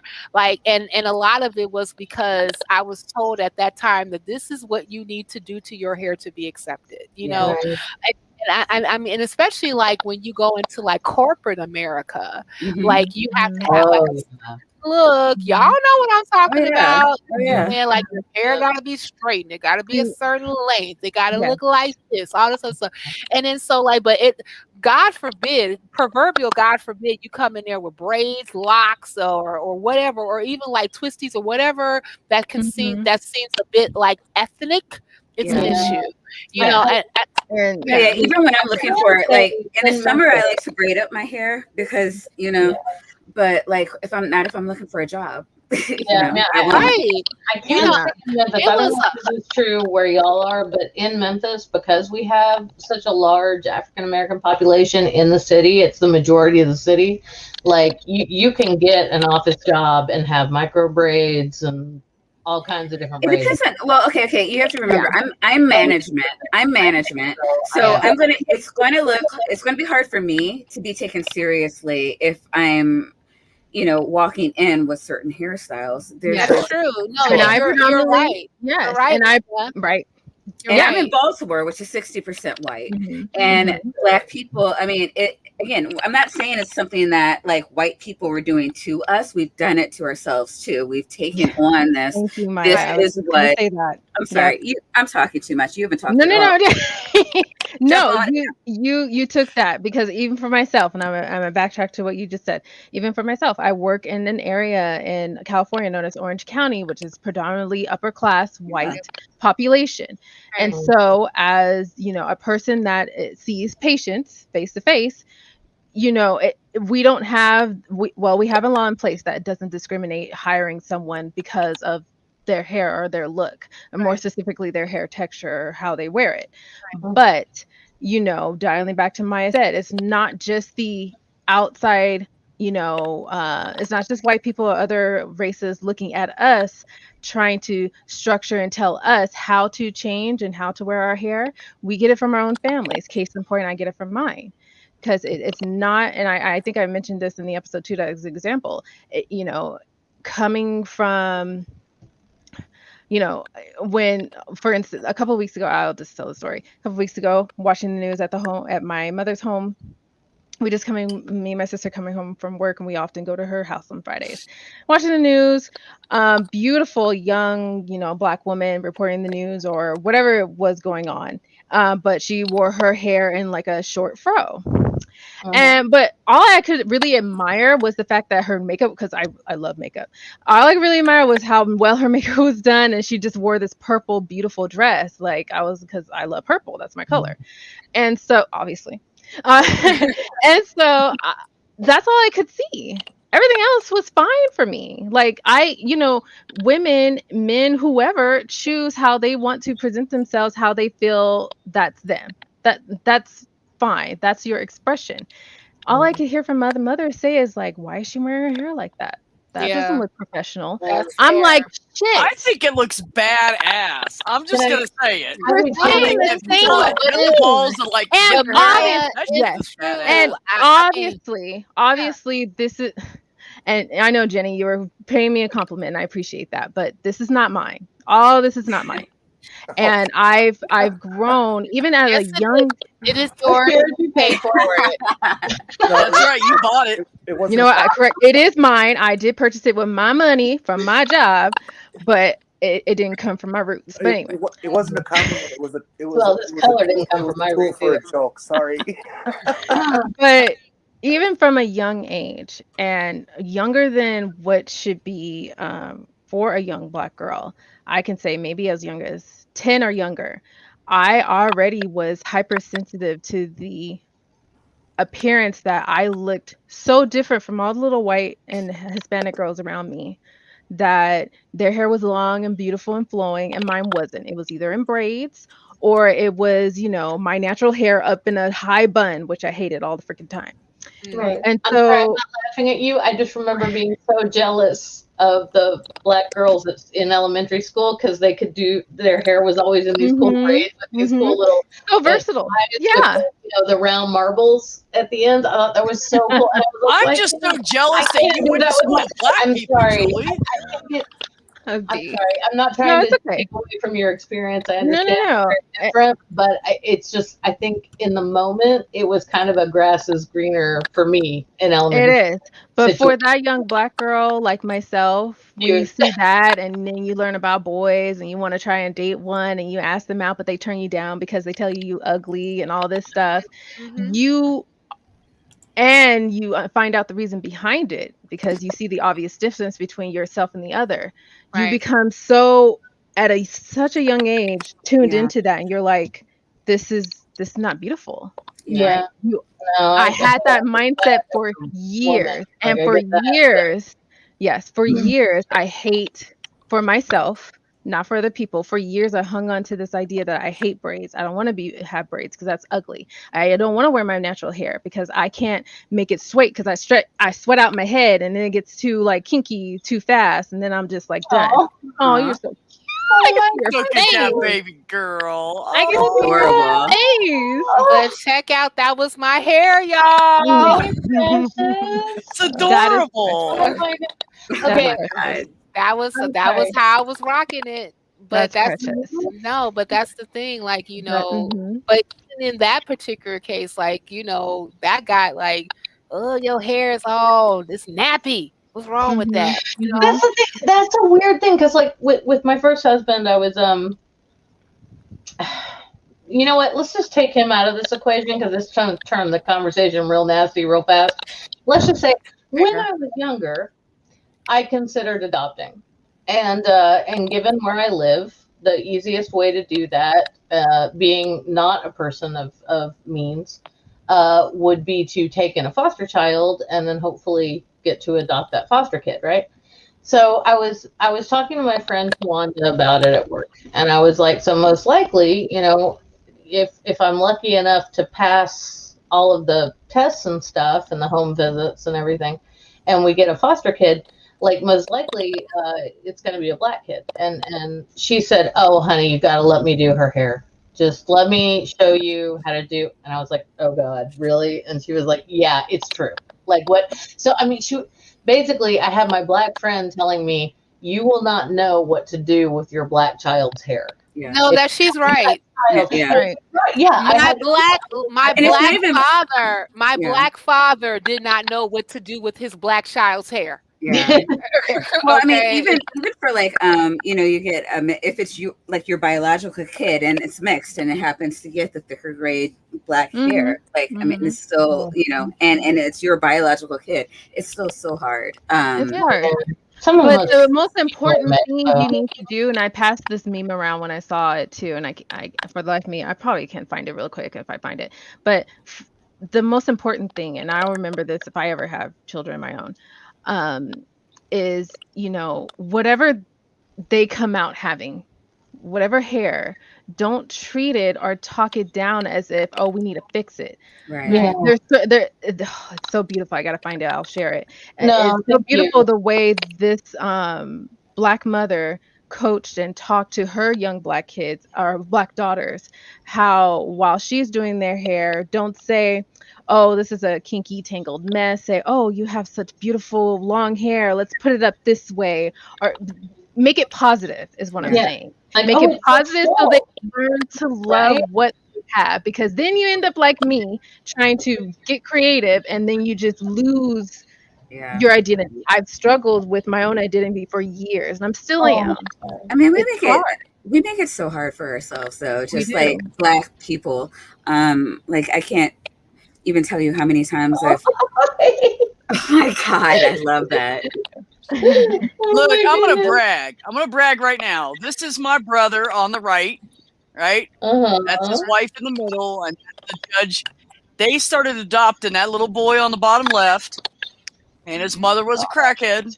And then she had that little girl, and they fostered him. And then she had the other little girl, and then they fostered. So they got to just like 3-4 months ago, it was finalized, and they've adopted them all. I want all those kids and I love it presence right now. I want all of those kids in my presence right now. They are. Let me tell you, they came there.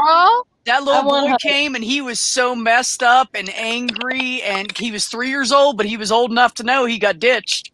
Yeah. And he was very angry. And I'm going to tell you, those kids, they love their mommy and their daddy. And my brother has, from a previous marriage before my sister-in-law now, he has one son and she has 7 kids. And she said, we have more love to give. And they currently, besides those 3 right there, they currently foster like anywhere from 4 to 8 other children at a time. Oh, they're amazing people. I don't know how they do it. I go and visit and I play with the babies, and then I'm like, here, I got to go home. Right. No, that's how I deal with children. They just turned 60 and 58. Oh, wow. Yep. Still got them babies. Other people's kids. I like kids, but I love giving them back to their parents. Yes. Yeah. Yes. I can't remember. No, I can't remember a time in my life where I ever liked kids. No. You said never. The life out of you. You never like you in a time in your life that you never like kids. Yeah. Is that what you said? Yeah. Like I didn't even like kids when I was one. It's so obnoxious. But my mother said that the same thing. She told that to me. She said, you never liked kids even when you were one. I'm like, what? For real? She's like, no, you never did. And I was like, I like kids just fine. Oh my God. I just like to give them back. I don't want to raise them. I don't want to. They don't need to be near me. I just look at them. I'm so sorry. It's 9 o'clock, ladies. I gotta go. You're right. You're right. Get on out of here. Thank you. So I gotta love you, girl. Love you, Julie. Julie, love you. It was awesome. Thank you for talking and sharing, and thank you so much. Love you all. Thank you, sweetheart. Have a great night. Tell Junk Shop we said hi. I love him. Right. Love you, Junkie. Tell Junk Shop I said hi. Well, I guess that we have been on this. Yeah, I know. You did for a while. So it's only been 3 hours. I know, right? We haven't got here, ladies. We haven't even started the colorism talk. I don't care. Right? As long as you want. I'm just Maya. That's a whole nother stream. A whole nother 3 hours. That's a whole nother 3 hours. And I still go to work in the morning, even though I work from home. But still. That's what I'm trying to do right now, Cynthia. I just applied for a really good paying customer service rep. Okay. For a tool company from home. Nice. As they cross their fingers, I get that shit because I am so sick of going to work. I'm okay. I could see her in my pajamas with a nice shirt on. Okay, so like I'm crossing like my legs, my fingers, and my eyes. See? Thanks, honey. Right. No problem. Claim that job. You got it. You got it. Right. Name it and claim it. What they say? Name it and claim it. Right. Like, so you got to get yourself a vision board. Yeah. Right. It's all mine. It's mine. Oh my God. It's all mine. I want to do a whole stream on fuck vision boards. Let's do it. You're slurring, darling. You're slurring. I want to do a whole one just like how much we should just completely burn vision boards and fuck that shit. And yeah, I'm vehemently against vision boards. Every time that somebody tells me at the beginning, oh yeah, I'm working on my vision board, I'm like, why? I can't keep the task on stuff like that. It's hard. Yeah, I mean, I don't know. So when I left Christianity. Oh, okay. You know what, Cynthia, you got this. No, say it. Do your thing. No. I mean, you're very passionate about vision boards. I saw them. I was like, what kind of fuckery is this? And walked away. See? Exactly. That's right. That's exactly what you should say. Like, what kind of fuckery is this? And walk the fuck away. You know, I've had women not want to date me because I don't have a list of goals. I said to them, did you listen to what I told you about my life? Goals don't matter, baby. It happens. Sometimes you can't control it. You know what a goal is? I do short term. I do, this month and then for this year. You know what goals are? You know what goals are? What are goals? Goals are, can I pay my bills?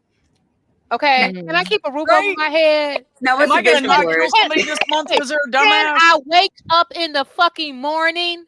Like, that's goals. Like, if I actually am able to get out the fucking bed, I've done something with my damn existence. Okay. That's goals. Word. That's goals. It's every little bit. Yes, it's every little bit. It doesn't have to be major. Every little bit that you do each day, whatever it is that you're working on, and if you enjoy it and if you're passionate about it too. And I'm speaking from both ends on this because I'm working on a friend right now that is, he's, kind of a little down on himself on, getting out of the habit of feeling like he's not doing enough. And I have to tell him, like, it's just the little by little that you do is enough to build up to where you want to Yes, get. you Right. are It enough. is, Absolutely. You because are you are enough. enough. And You the are more that, enough. and the little by little that you work on, it'll be achieved. No matter what random little projects that you have, it'll be achieved as long as you put that mindset that you're just working on enough and getting through a day and taking care of your family. You're doing enough. You are You are doing enough. enough. And I want to Maybe. tell that to everybody, like, especially the ones who are so down on themselves because they feel like, well, at this particular age, I should have done this, or I should have done that, or I should have achieved this. And I'll say, Oh what type of God. standard are you building your life upon? No, stop that. You know what? You, And as much as I preach that too, and I hate to, that's my own hang up. I don't listen to myself. mm. Oh, I'm good. No. I'm good at that too, my Jenna. I'm bad at taking my own advice. I give Yeah. I'm so excellent bad. advice. I give I know. excellent advice, Oh, but we ain't damn supposed if to I take it, take are that we? shit. I'm actually We the just give it, opposite. right? Like I'm more of a risk taker with myself, but like when it comes to other people, they're like, "How'd you do this?" I'm like, "Don't do what I did." Like, I don't advise I'm it. I'm I crazy. Like for me, like I grew up in Illinois. I was just like, I don't know what this is, but fuck this shit. I took $2,000, moved out to Maryland, and I was just like, you know what? I'm going hard in the paint. I'm just. You know what, if I have to like live out of a homeless shelter, that's what I'm going to do. I'm never coming back to Illinois. And just I removed failure as an option, and I just, and it's not like it was just like, well, I'm going to go there and I'm gonna be CEO. No, it took like I was working 2 jobs while raising 2 kids and going to school. That was to get my master's degree because I wanted to be in management, and all the managers have master's degree in Maryland. So like that's just what I had to do. And, failure wasn't an option. So I guess I'm going this way. But no, I understand that most women, I mean, that's insane for most people. It's very, it depends. It really does. It for me, it's kind of like this, because my parents always taught us to always think ahead and for the future, always have a plan set in place to get where you need to be. For the most part, for my sister and I, that has worked out well. We own a home together at the age that we are. We don't have a lot of people around our age group that could say that. So we worked hard and stuck to what we were told to do to graduate to where we are now. Yeah, there are struggles between all that, and shit happens, life happens, but we made it so far. But of course, for myself, there are certain things that I thought at my age that I would have had for myself. And on one end, it's like, okay, you still have time, or you're working on this right now, and it's okay. Like, nothing in life is set in stone. Shit changes. And on the other side, I have this cognitive dissonance to where, like, oh my God, like, I'm getting old and I'm running out of time and I'm lonely and I'm supposed to have done this and be here by this age and worked on this. And you get yourself so trapped, and then you get yourself sunk in that depression. And then it's like, you trap yourself, and it's hard. And I'm like, I tell this other person this, why can't I fucking hear myself? Well, Jenna, I have learned through life and my own experiences and people I've met that most people that are so concentrated on the goals and don't take time for themselves think they don't deserve good things. Yeah. It's just the way it is. Stop speaking to me. That's real though. That's that is real. That's so real. And I mean, and I think of those things to myself as well. Like, I feel like at my particular age, like, why am I not married and have children? Why do not I live over here and all this other stuff? But then, like, I have to still like look on the flip side of things and say, you know what? But even at my age, and I look at my own personal life, I've accomplished a lot. And I think that that's something that we don't do on the macro level enough. Like we don't necessarily really revel in what we in our lives that may not necessarily be big things or huge things to other people, but they are huge to us. And we should be like, you know what? No, that's amazing. Like what you did was amazing. And just because like you did not follow this particular cookie cutter, like, you know, objective line Right. doesn't necessarily mean that you are not an accomplished individual. Yes, You are not less. Right. That's right. Because You you are can't not less. compare your life to everybody else's. You That's can't. right. I mean, I but if mean, anybody else anybody raised that them, knows me knows the shit I've been through, and I was mad at myself because I didn't own a house, and I didn't this, and I didn't that, and I struggle all the time to to pay bills. Well, I did for a long time, but the bottom line is, and my girlfriend said it, and she's right, and I have to admit to myself that what I've been through, I have come a long fucking way. And I've dealt with a lot of shit, and I've been kicked and knocked down and punched in the grill so many times. But by God, I'm here, and I got a decent place to live, and I know I'm a good person, and that's what matters at the end of the day. Because when you're dying, it doesn't matter. Those big goals don't fucking matter anymore. No, they just don't matter. They Well, I don't. mean, and Who a lot are of- you? Who are you matters. Yeah, but a lot of people don't care. Like they don't want to hear about you when you're doing well, and they try to put you down. Like so, and that was like everybody I was like raised around. It's like, if you're happy, I don't know. It's just like people hated to see somebody happy, and so it's like, oh well. I mean, just like little things, like I was 16 and I was getting my license, and like that's exciting. And it's like, oh well, everybody drives. Like I don't know what you're so excited for. Like wait till you have to drive yourself to work. Driving is a rite of passage. Like, it is. That's a rite of passage. Yeah. Or like being that's excited right before about high school graduation. Like, by God, I'm a fucking adult now. I could drive. I mean, but just about anything, they just be like, "Oh, well, everybody does that. I know what you're so excited about." Like that. That was my whole So for me, I know it's hard for me to be excited about stuff because like I was never ever given permission to be happy. Right. That's real. What you just said, Maya. You were never ever given permission to be happy. But see, that's the key: is you have to give yourself permission. You do. Here's the bottom line, and it took me a long time. When you're like raised with something, like it needs to be. It's not just like, oh my God, hey, here's like an extra $500 check that I wasn't expecting. Yay! It's like you have to like turn it on. Like, oh, I found the love of my life. This is a good thing. I should be happy. Mm-hmm. Like it needs to now be a conscious effort, which for other people. That's one of the reasons why, like, it's this, besides being atheist, I'm also Buddhist. And the reason why I practice Buddhism is because like I like the philosophy, especially when it comes to taking certain principles and making it applicable to your life. And one of the things that we talk about a lot is happiness and like, the differences between external happiness and intrinsic happiness, right? Like external happiness oftentimes happens like when you mentioned earlier, Maya, like somebody gave me $500 or somebody said I was pretty or something like outside of ourselves. But like, when you look at intrinsic happiness, that happens from within. That's like something that you have to do within yourself to actually, to decide basically to be happy. And that's difficult. Yes. That is so difficult. That is so difficult. I can honestly say I've had that. I don't even know how long. It's easy for me to just, how you see those commercials with that antidepressive medication with the lady holding the happy face little sign, but really she's like really sad. Like that's me. I always have this happy face, but I'm shit inside. I did that. I feel like I'm not shit, but I years feel of like my life. That's I real. totally get it. And let me tell you something.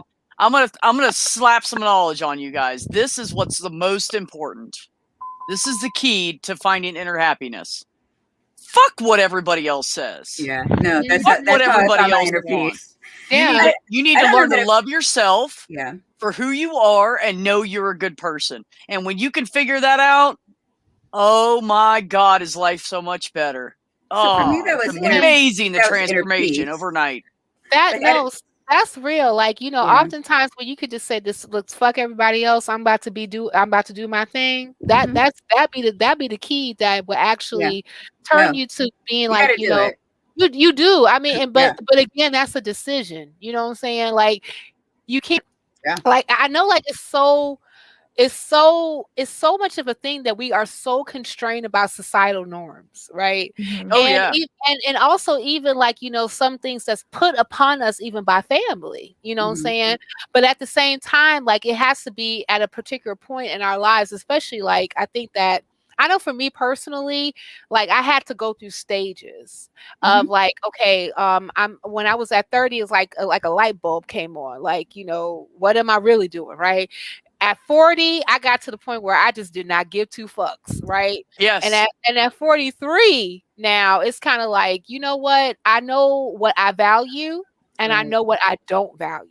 Right. And the things that don't value or things that I don't value, I'm not going to allow that to be in my wheelhouse in order for me to decide on whether or not this thing is going to make me for who I am or not. You know? Yes. I decide that. You know? Yes. And I am the person, I'm the captain of my ship. I am the one who puts the wind in my sails. And then, and not only just say that, but believe it. And it has, and again, all that has to be a decision. It's not something that comes overnight, but the more that you kind of like, you know, embrace that sensibility, embrace that ideology, the less outside shit bugs you. Yes. Yeah. Very well said. Thank you. No, that is seriously the key to inner peace. Just not it is. Other people like, you know what, I'm doing this, and just like I think my parents were the hardest, but like once I was just like, are you going to get this for me? Like, then I don't want to hear about it. Or a lot of times what I do now is just tell them what I did. Yeah. Jenna, I have homework for you. No, I'm serious. This is what I want you to do. And you have to be totally honest with yourself. And it can come externally too. I want you to write down all the good things about yourself. That's going to be hard. I want you to say you're intelligent, you're kind, you're caring, you're brilliant about what you know. You really are. And take all the, if you somebody, okay, and not just write it all down, but if somebody gives you a compliment, like, oh my God, you know, you're so knowledgeable about this. Write that down. I'm knowledgeable about blah. And I want you to stick it up where you can see it every fucking day. Because what all of us see in you, you need to see in you. And that's just the bottom line. Like, I get compliments all the time and I'm like, what the fuck are you talking about? I'm nothing special. I mean, I get it. I still do that to myself. And then I go, wait a minute. What the fuck am I doing right now? That's old habits. You got to get rid of the old habits. And then beside it, write down the bad parts of you. And you know what you're going to find out? The good is so much more. You're going to find out the good is so much more. And you're going to look at that good and you're going to be like, you know what? I'm pretty fucking awesome. Because you are. You are, Chickie. You really are. Jenna, you got to do that. Do that homework, girl. You got to and I got to convince yourself. You got to convince yourself to love yourself. And I want to even tell you, Jenna, I admire you so much. I really do. I admire you so much.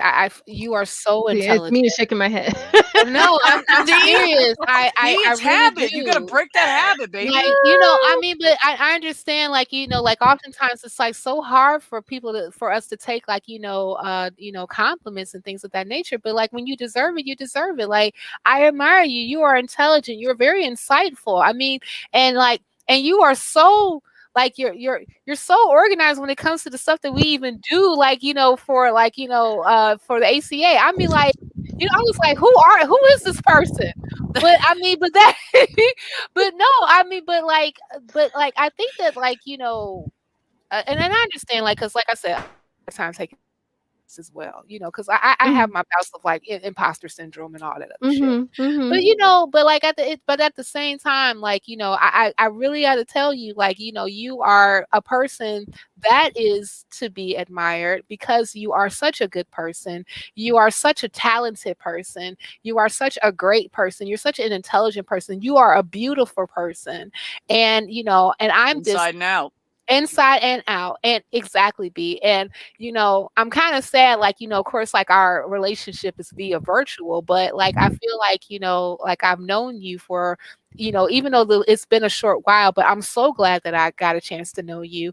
And I'm just glad that you're in my life. And I need you to understand that and take that and run with it, because you deserve all the accolades for who you are.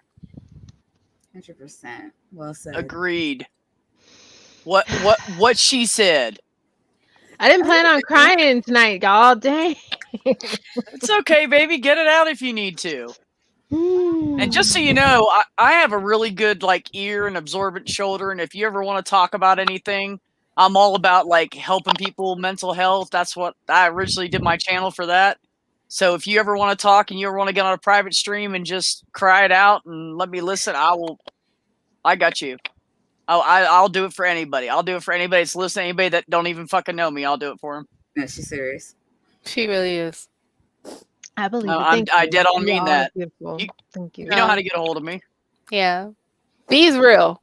B is real. Yeah, I ain't fucking around. No, B, and that's one of the things I love about you, B. You are so No, don't you get started on me. Stick on You are Jenna. so Concentrate on Jenna. No, everybody gets it. No, everybody gets it. You get the Cynthia treatment. How about that, B?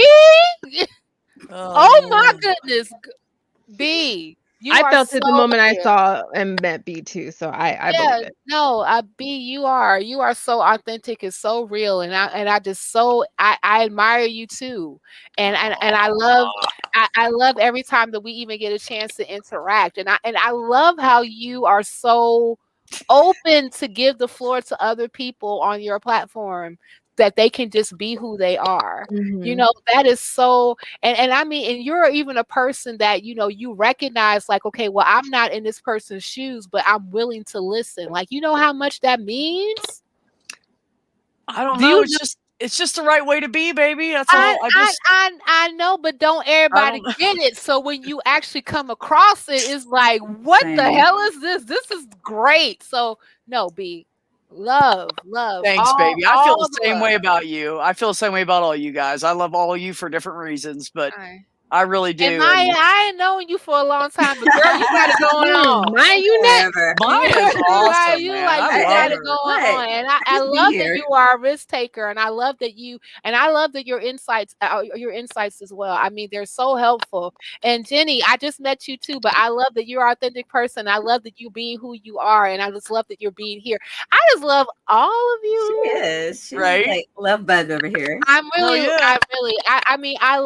I give love to. I have always been a person that freely gives love. The only time I take it back is when I feel like you don't get it no more. Like, but like I said, but there's nothing that will keep you at the beginning from me giving you love. And that's because I decided to do that. And so like I freely give my love because I do give it to you. Thank you. How now, about Cynthia, that? you're going to get yours since you just laid it out on everybody. No, the moment I met you when I did that first Atheist Roundtable. And that was like, from that moment on, even with, Justin watching too, my best friend, he was just like, you need to talk to her. You need to get a face, because this is at the time where I didn't even have Facebook. I remember. So I'm getting there for y'all. I'm getting there. But he was just like, you need to talk to her. You need to reach out to her. We need to have her on our show. You need to talk to her. She is just so dope. And I was like, yeah, I know. Like, just, you on your own are brilliant. Oh, and yes. You are just a person that, like I said, I give you money to just rant. I give you money. She said that in the chat. I did. I was like, give money to hear Cynthia. And then people would be like, this is free. I don't care. Take it. Take my money. Take my money. You need to take my money. No, you are brilliant, beautiful young woman. And, the story that I've yet to share with you, and I've yet to hear from you, and I'm going to get that story out of you this Thursday. But, just having that being in your presence is amazing. You know, admiring how you carry yourself and your intelligence and what you came through and what you strive for is admirable. And I say this a lot because they're just like powerful Black women that I recognize and see in the media that just every time they give a speech, I just insta cry. I'm just like, oh God. Yeah. Oh, they just capture me, and you are it. Yes, that's exactly You now. every See, every that's time you rant or exactly you how I say, felt when I met you guys. The first Aw. time I ever saw you guys. Oh my God, I gotta have her on. Oh my God, I gotta have her on. Oh my God, I want to talk to her. Oh my God, I want to be her friend. That's exactly how I felt. Now, Cynthia, like every time she opens her mouth, it's like that speak truth to power. Like, I love Mhm. your passion for I everything. love it. I Who's your love it, passion and for that life? makes I'm me like, cry. I yes. love it. It's like, oh, you just make me a mess, and I love it. Aw. I feel like we all should do a virtual group hug. Yes.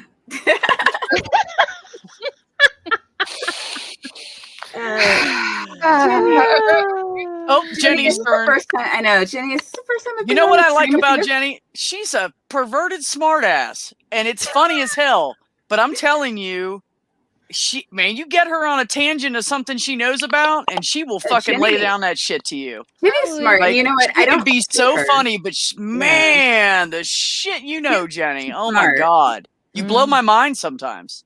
Oh, whatever. Shut up. No. That's bullshit. I don't believe that. Jenny is really smart. She really is. And you're not, I don't see you very often. Maybe that's my fault. Because I don't. That's my fault too, because I feel like I've seen you once, maybe on Purple Rhymes with Oranges channel. Maybe once I've caught you, but other than that, you know. But no, I mean, when Jenny's on the stream, yeah, she brings it. Yeah. Very, very smart. I was just like, I'm going to be in a Jenny stream. I didn't know. I would have prepared. I didn't know what to expect because I mean, of course, this is the first time I'm meeting you, Jenny, but I already felt like I said, Jenny know her shit.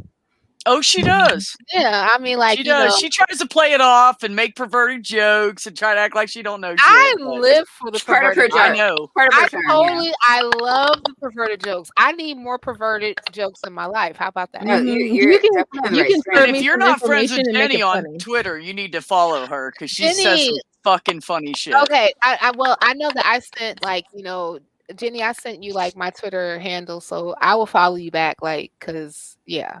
I'm always about, like, especially like my humanist critical skepticism. I need more of y'all in my life. That was a lot of isses. I need. I just love seeing more women in the community because we're underrepresented. Yeah, we are. Me too. We are. Those are big facts. We are. I mean, like that. I've been in the community for about 3 years now, and I've just been like, ladies, where you at? Yeah, no. And that's why I do all women's streams. Like, I've thought about doing some like streams with guys, but man, they're everywhere. They are. They're everywhere, and they got each other's backs, and they're hanging out with each other. So I'm like, you know what? Fuck that. I'm gonna break the mold. I'm gonna have a bunch of women on my channel. And then sometimes they'll be like, "Hey, Maya, come on in," and I'm like, "Nah, y'all got the sausage fest." There's testosterone going on. It's too much. Yeah. It's a lot. It's a lot. You know, I hang with certain people for a reason. You know, I'm always up in Neil's after parties whenever he has his deconversion stories because he's good people and Mikey's good people. Like I love good those people guys. Genuinely doing good and having conversations with people. But this is none of them make me cry. Well, you can't say that on here anymore. Yeah, and you know, and I don't know if either, because I know I saw you in the chat, Maya, when you on Sunday with the nonprofits. I don't know if it was you, and oh my God, I'm kicking myself in the butt for missing out on Esther. I know she had to leave just when I popped in, but I'm a catcher because I know she's coming up on Neil's shows too soon. But yeah, that's very good. But what was I gonna say? Yes, I don't know if it was you or someone else. I feel like it was you, but someone had put in the chat and said, "Thank you for using the platform to speak your truth or speak truth to power." Yeah, because you were saying you were like second guessing yourself, and you're like, I'm sorry if anybody thinks like this is too much, and I'm like, no, you are speaking my truth. Keep talking. Right. I realized it was deep, but I was just like, you know what? No. No, I've wanted to on have point. this conversation and wanted to bring it to the table, and I'm like, well, y'all made me conductor, so I'm gonna create this show, and if y'all don't like it, oh well. No, if you have the platform, baby, use it. Yeah. If it's yours, use it. And no, I that used was it. a really good show. And Mhm. I you know, like I said, I was sorry that of course, like, you know, things happened. I couldn't have been a part of it, but Yeah. I really did enjoy like the conversation, and I felt that, you know, a lot of the stuff that was brought up needed to be talked about. Yeah. Especially like, you know, when we're talking about, you know, a specific group's experiences here in America, Mhm. and you know, and how it definitely affects, you know, how we live our lives to this All of very it. day. Oh, And right. I asked the people that I asked to be there for a reason. I didn't want to Yeah. create this all black panel. Like I've done that, and that's cool, but it doesn't just take our black voices. It takes everyone's voice Right. to make a conversation with everyone, to let them know that it's important to you too.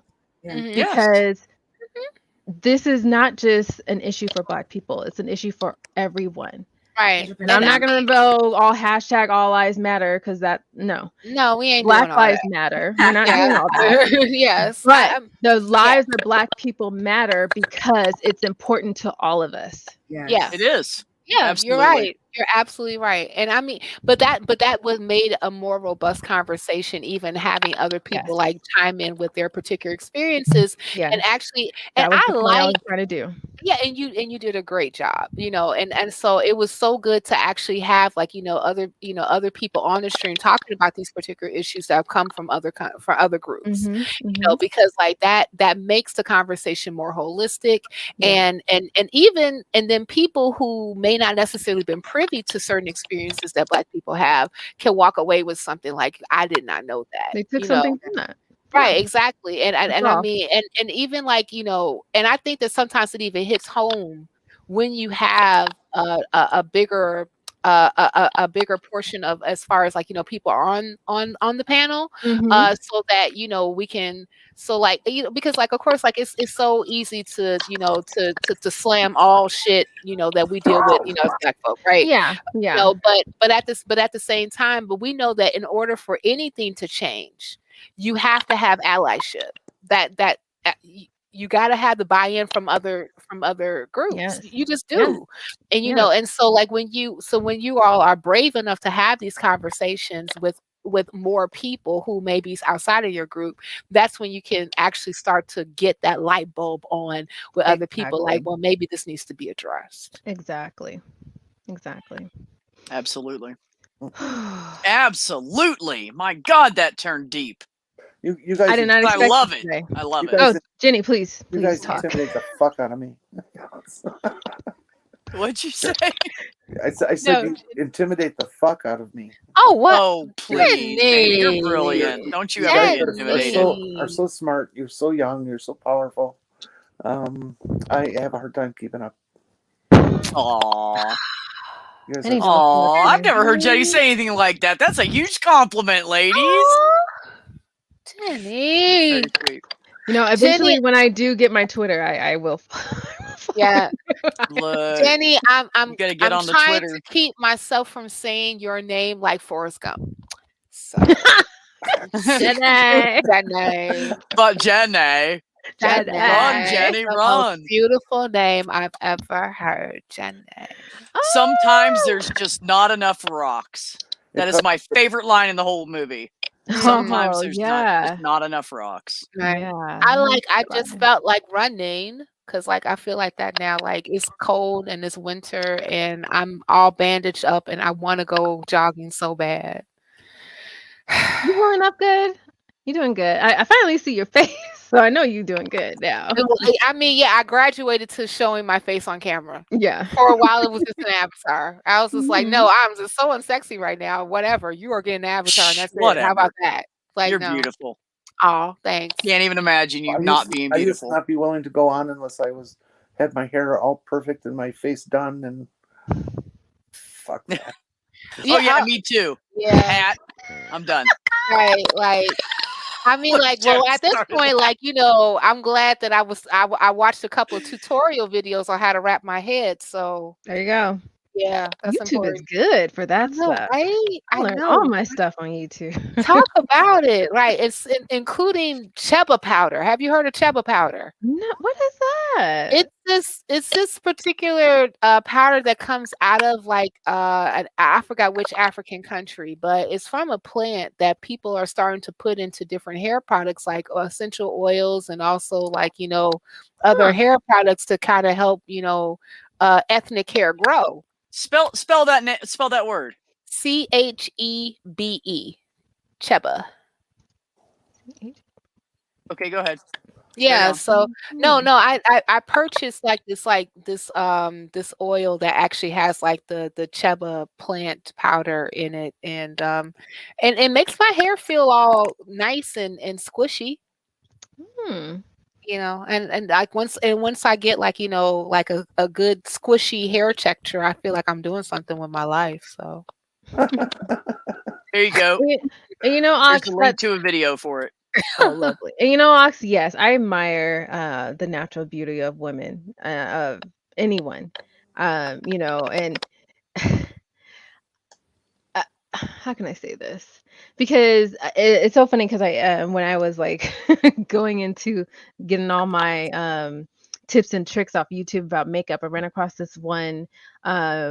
She's a nurse too, actually. She's not in like a promising makeup artist, I guess, but she was a nurse. So I attached to her channel because she was a nurse. I was a nurse. That was cool. Right.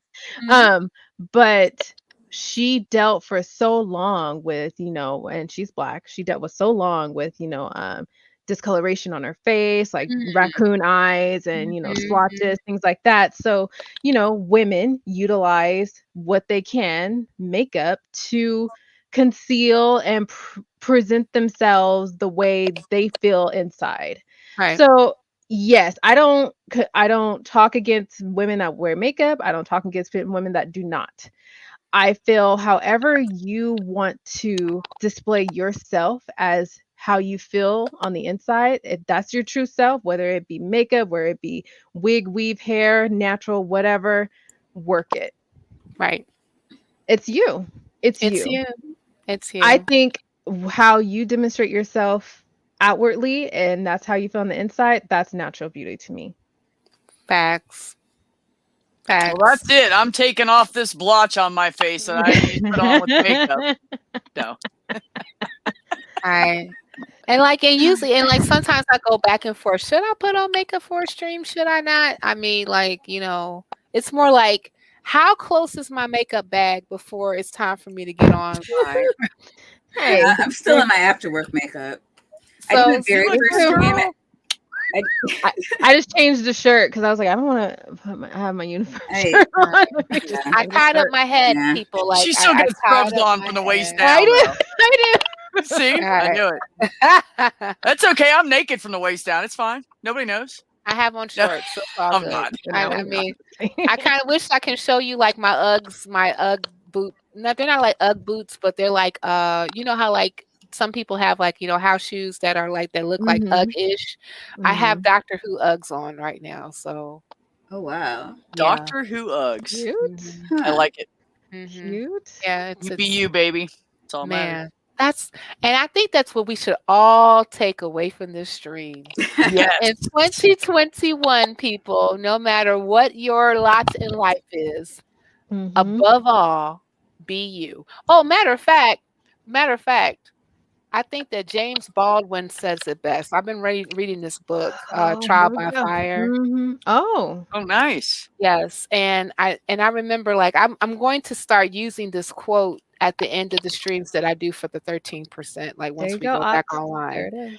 And he says, okay, and this is in the first chapter. He said, for this is your home, my friend. Do not be driven from it. Great men have done great things here, and it will again. And we can make America what America must become.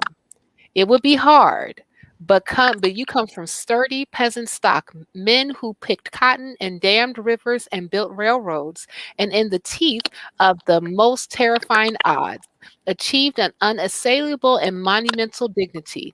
You come from a long line of great poets, and some of the greatest poets is Homer. One of them said, "This very time I thought I was lost. My dungeon shook and my chains fell off."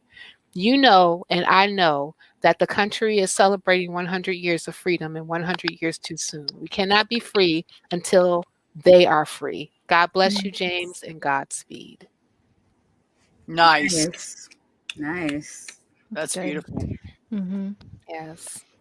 James Baldwin is the shit. James Baldwin is the fucking shit. I just want to say that.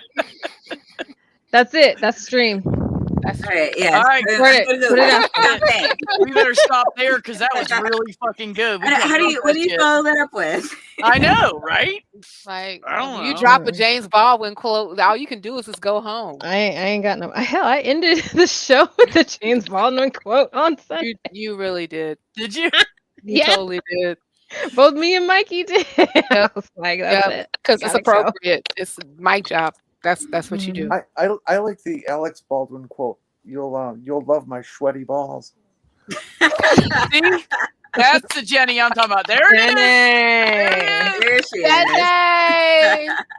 Jenny wins YouTube. Jenny wins YouTube. All right, that's it. I'm kicking you guys out of here. All right. Thank you, everybody that came. Anybody that lasted 3 hours, 38 minutes with us. I'm glad I slammed in when I did. Thank you. Jenna, I'm glad you came. Jenny, always glad to see you. Maya, Cynthia, well, you guys, you know I love all you guys. Love you back, too. Goodbye, chat. And anytime anybody says, hey, you know what, I want to do a stream on bees, let me know. You know how to catch me on Twitter, except for you, Miss Messenger Girl. We came up with like 5 different topics. I'm going to get there. Let me tell you what. You just have to do my trick. If somebody's an asshole, just block them. You ain't got to deal with them anymore. Facts. Or send them to me. I would totally throw chairs. Next time we're doing drunk history, right? Yes. We need to do that. Yes. We totally need to do drunk history. I'm going to start up an atheist drunk history club. Jenny, you in? I'll start it up on Twitter and I'll just add you guys and you guys can throw in whoever's interested. Jenny said that she will be the designated thinker. Yes, we do need one. Yes, we do need one. I didn't say I'd be very good at it, but I can, Oh, whatever. Jenny, you got the job. You're hired. It pays no money, but you got the job. Love you too, Ox. Thank you, Ox. You're the best too. Thank you. Ox is the best. Love all you beautiful people. And I have a new theme. I'm going with. I want everybody to be at peace. So I love you guys. Peace out. Bye. Bye.